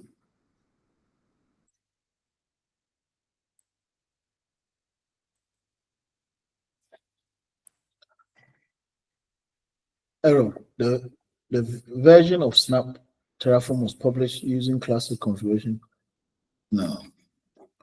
Let's do sudo. Just use apt. Apt install Terraform. apt is an installer at application where or it's like a registry of all applications for Linux. For Debian distribution, Debian, yeah. So if you run sudo apt install, it says no package Terraform, but there is a snap with that name. Snap install Terraform.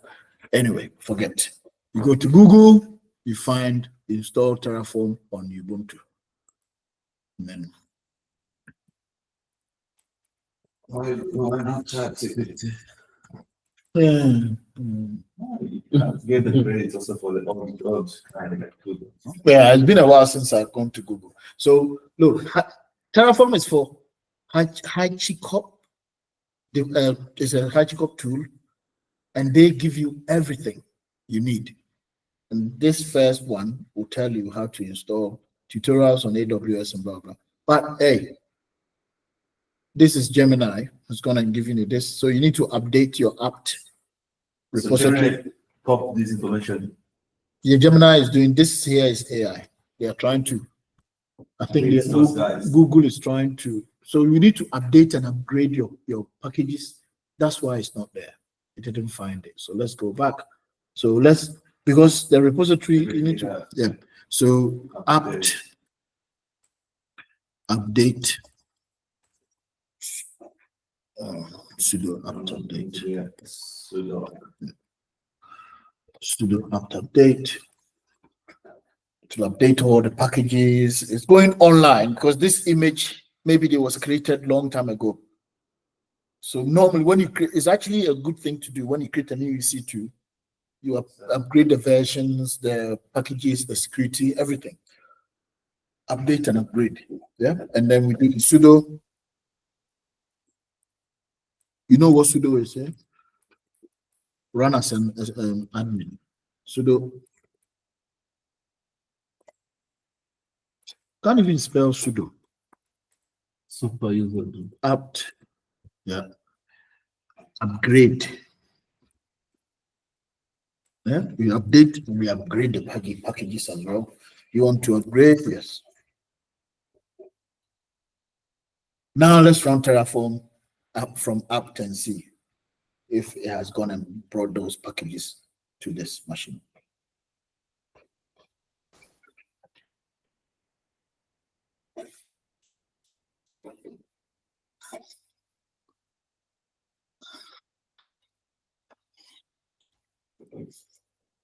User management there. It doesn't cost money. You can do all sorts. Creating roles, deleting roles, logging, create a user, let the user assume a role, all those things.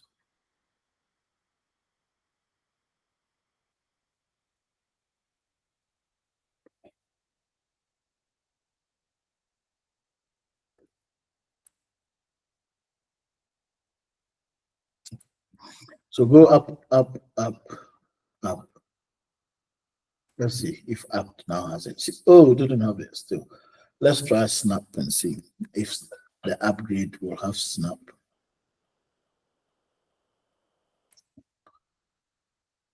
Snap still don't have it. So we go to here. Okay. So we updated, install get make. Oh, this is a bit too much. To install Terraform, we're going to follow the following steps. 1, upgrade and update. Install the necessary dependencies. Like this. Let's see.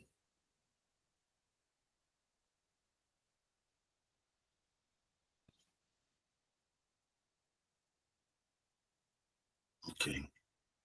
There's so many ways to actually yeah. As long as you get the application installed. Okay. So you've been introduced to Terraform. We're going to use it to be creating VPCs. Yeah.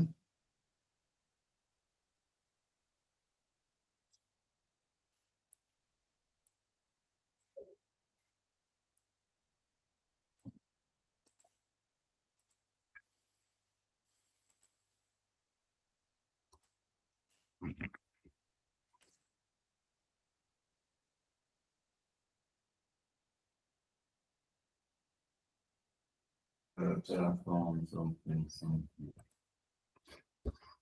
Did it? Let's go here.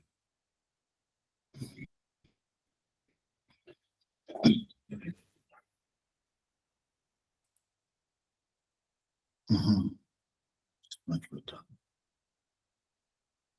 So you need to add keys, you need to download the key, but the code is on GitHub somewhere, repository somewhere. You need to download it. So you need, your system needs a key. Yeah, you know that. So this is For why, Terraform. yeah, because it's a program that someone's software that you're going to download and install. And where if they've left it, then you need to add your key, say install HTTP GPG key, install, you need the fingerprint to be able to communicate to where they put it. Yeah. So let's run the commands one by one. We're going to add the key to this machine. It's downloading some dependencies. It's finished. And you then copy this to add a GPG key.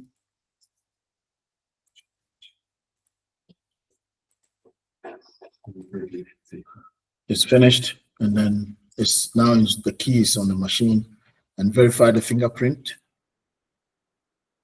so that wherever the machine is tilting, you're doing a handshake. It's verified, and then the command with the verification key should bring you this. When it's finished, add the official HashiCorp whatever release. It's a lot, isn't it? Yeah. And then after that, now you can use apt. So what they've done is they've downloaded the key and everything and then put it in there, added it to the repository, apt repository, so you can download, you can actually install from apt. So we're updating that as well. So apt is a repository, sits on your machine, has information about all programs. So what we've done is we added HashiCorp whatever to it. Now that we've updated, then you can install with apt. Apt get is old, I think, but you can also remove the get and just do apt. And now it will find it and it's installing it. Boom. So now if I do Terraform -- version, it's there. That's too long.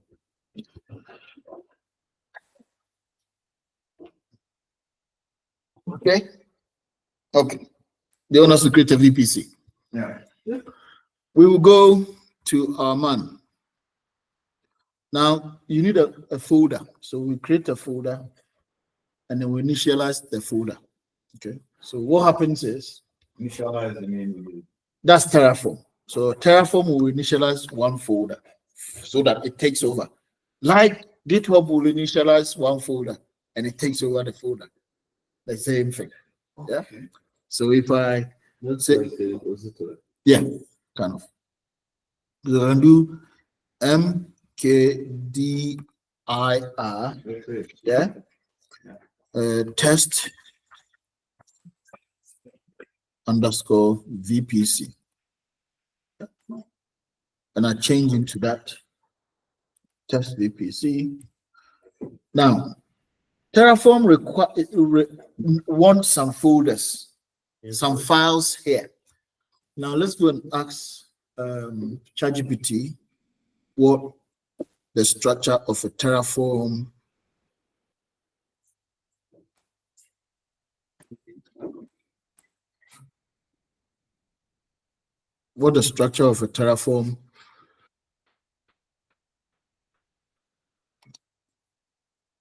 folder looks like.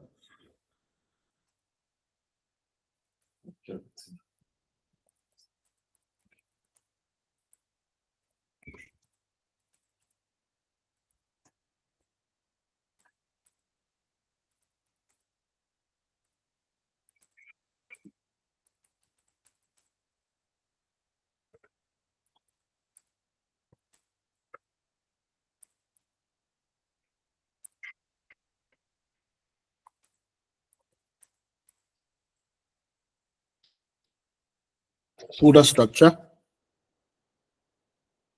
there, just to create a simple VPC. So the folder should have these files in it. No, we can just use it in the main and not have any variables. We can decide not to have outputs. We can decide not to have, but this will be created on its own, automatically generated when initialized. But this one will be needed. One file will be needed, and the file extension is TF. So when you tell Terraform, it goes through all these files and then it does the things that you need it to do. So he has also created what we need to do in all those files. So this one will be that one will be that one will be that. I'm going to put all of it in one file to show you that we don't need multiple files. Yeah. So I'm just going to create this file. Copy main.tf. Okay. You know how to create files anyway. So I think it's the graphic user interface, right? no, I'm going to use Terraform. I'm going to use CLI. Okay. It's attached. You're attached. Yeah. Okay. I will close this. I think I'll close this. Yep. And then I'll close this. Okay. So I'm going to create that file, touch main.tf.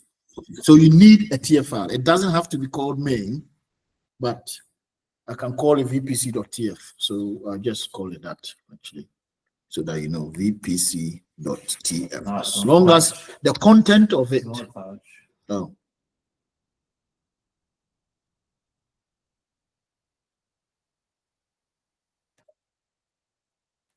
The content of it is what's important.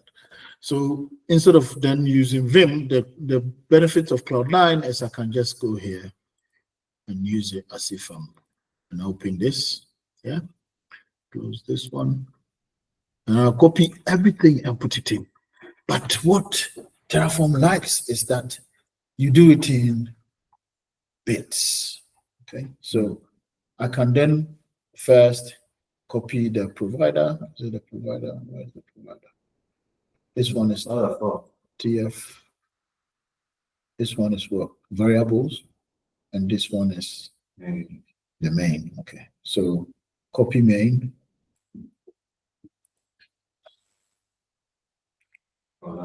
Yeah. Yeah. It doesn't matter the format. You can have each one in one file. It's the best way to do it. You don't have to arrange them. No. As they are No. The program is smart enough to know which one to work on first. Yeah. Cider block. This one is creating a cider block resource. Yeah.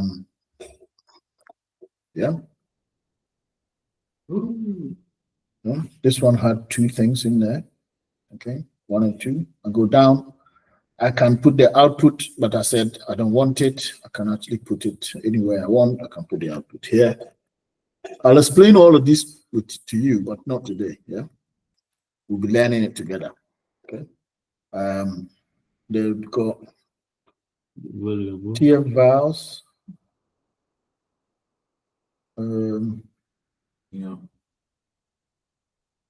Now, this file is needed. This file is needed. Okay, this file is needed. Separately. Yeah. This because it's a different file name. It's a different file name. I have to create this one.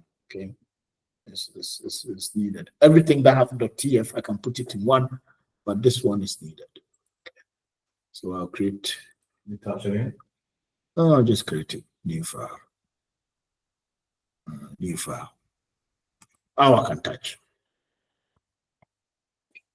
Yeah, and then I'll open this and I'll put this information in there. The variables, you don't need to create it, but I just want to prove a point. That's why I'm doing that. And then this is the provider. I don't need to create a new file for provider. I can just put everything here. Click on the other app. Oh, no. Yeah. Can put it anywhere. And then I will put the state will be generated automatically. But where's the variable? Did I do the variable? That's the Yeah, one. variable is there. Okay, so this is the code to create a VPC. Yeah. Save. But we will learn all of this. Just trying to tell you that this is a block that holds information about analytics. This is key pair description. The type is a string, and the default value is this. Now we are going to create a variable, and a variable is going to be called VPC name. We'll put the VPC name in there. Description. The name will be. Can change that one, right? Yeah. VPC. My VPC from cloud 9 using role. Yeah. I'll also put Terraform there. Yeah. The VPC ID will collect that information and put it here and output it. So VPC puts the VPC ID here. Okay. Okay. My VPC, where is it? Yeah, they're here. Provider is AWS. We want to create it in US East 1. So let's go and find the code for US East 1 and then change that to that. So what's the code for North Virginia? I want to create it here. And all the codes are here. So North Virginia is US East 1, as I said. Yep. So I'll change that to 1. US, this one is West. So East 1.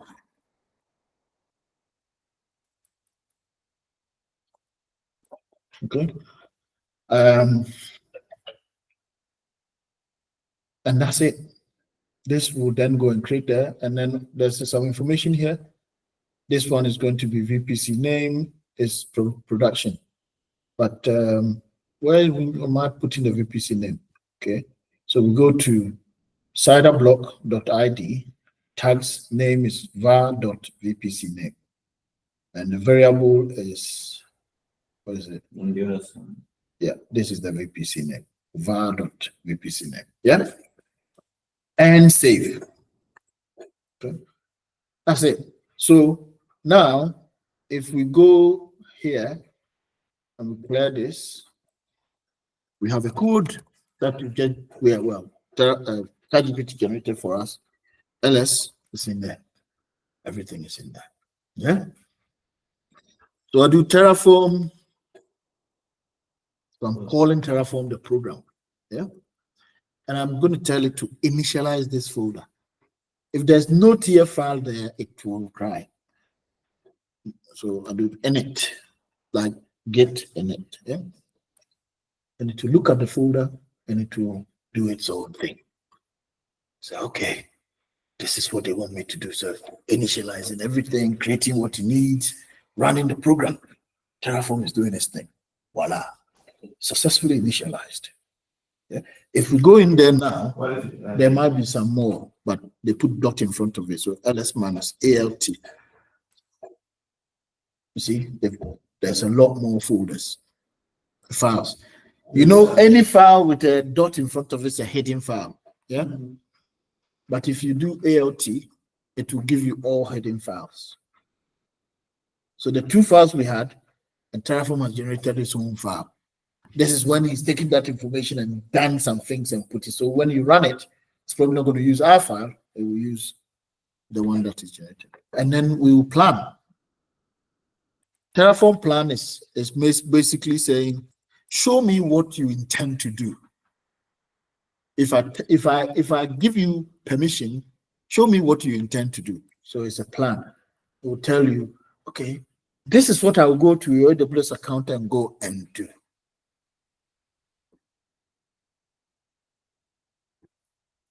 It's doing it, and it's going to give you an output and say, this is what I will do. Okay, so it's saying that when it goes to your AWS account, Terraform will perform the following actions. It will create. Terraform use the selected provider to generate the following extension plan. So it's going to create, yeah. And Terraform perform the following plan actions. It will be created, a VPC will be created, and these will be the things that it will have when it creates it. See, here is key value pair. Key is equal to, key is equal to, key is equal to. Yeah. Some of them, it tells you that I will only know about this after I create it. Yeah. I haven't created it, so I don't know the ID of the VPC. Can't tell you now after I create it. Right? And then you say Terraform, then okay, I'm happy with this. Apply. It says it will create one, add one, change 0, destroy 0. Yeah. So apply. Terraform apply.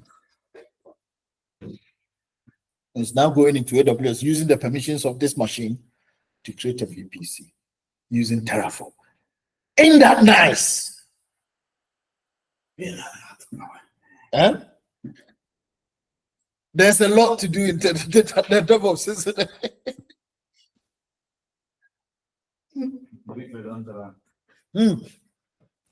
It's saying, do you want to continue? I'm actually going there to create. Do you want me to continue? Yes. Continue. Now it's creating it. If we go to AWS, we will see it's created it, and this is the VPC ID. Because in the output file, we say when you finish, show us the ID. So this is the VPC ID of the VPC that has been created. You want us to go and check if it's actually there? Yeah? Let's see that. Okay. AWS.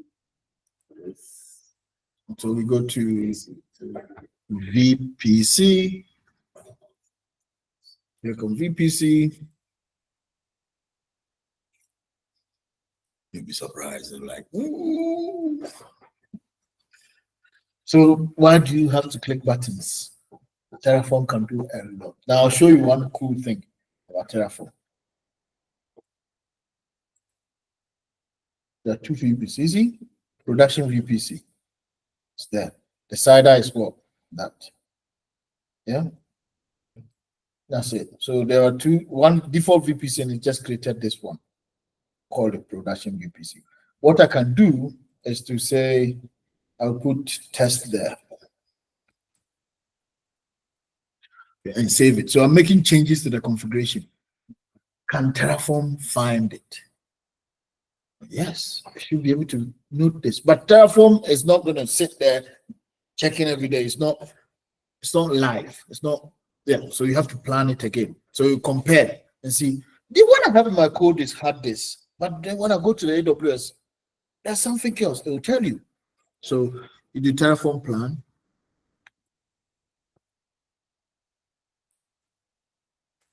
And it's going to tell you what's the state of the infrastructure that we have compared to what is in AWS.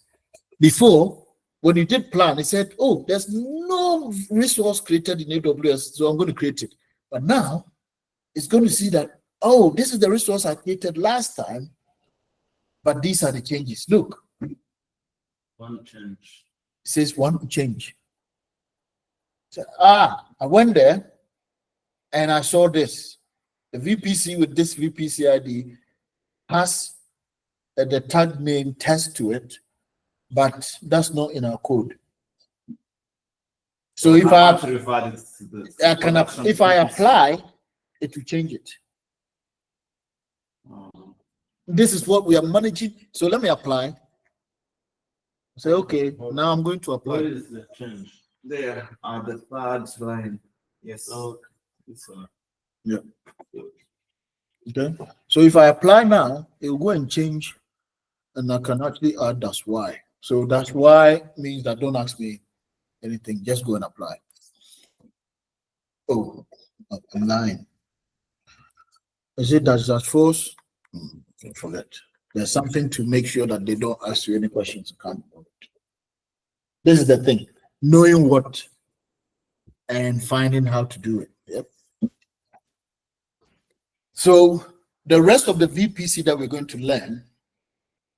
So it says it's going to change this. I'm going to change one. So yes, change it. you go back to AWS, you see that the name that we put there has now been changed. It's changed.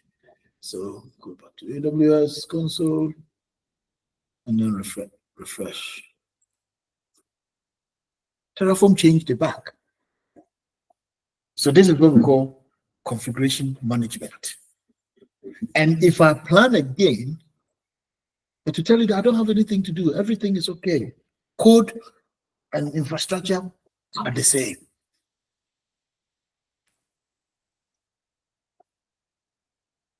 Zero change, zero update, zero one plan, zero change, zero peaceful. So I'm applying something. Well, what are you applying? So there's nothing to apply, master. Nothing. Yeah. The code hasn't changed. The infrastructure hasn't changed. There's nothing. There's nothing to apply. Yeah. But Davis here, he's here for me. Mr. Davis, we are finishing in 2 minutes. Yeah. Okay. So yeah, Terraform. Yeah. So introducing you to Terraform, some of the files, AWS identity access management. We use Terraform to do the things that we normally did, creating it. So what we're going to do is learning VPC. We will create it from the console and we Terraform it. So we learn how to do it from the console and say, okay, now let's go and do it with Terraform. So we'll be learning Terraform as we go. Yeah. So you take away my job, you give it to Terraform. Yes. So you need to learn how to code in Terraform. Yeah. Cool. Any questions? Thank you very much for no questions. See you next weekend. Tomorrow, unfortunately, by this time, I'll be in the airport let me stop recording.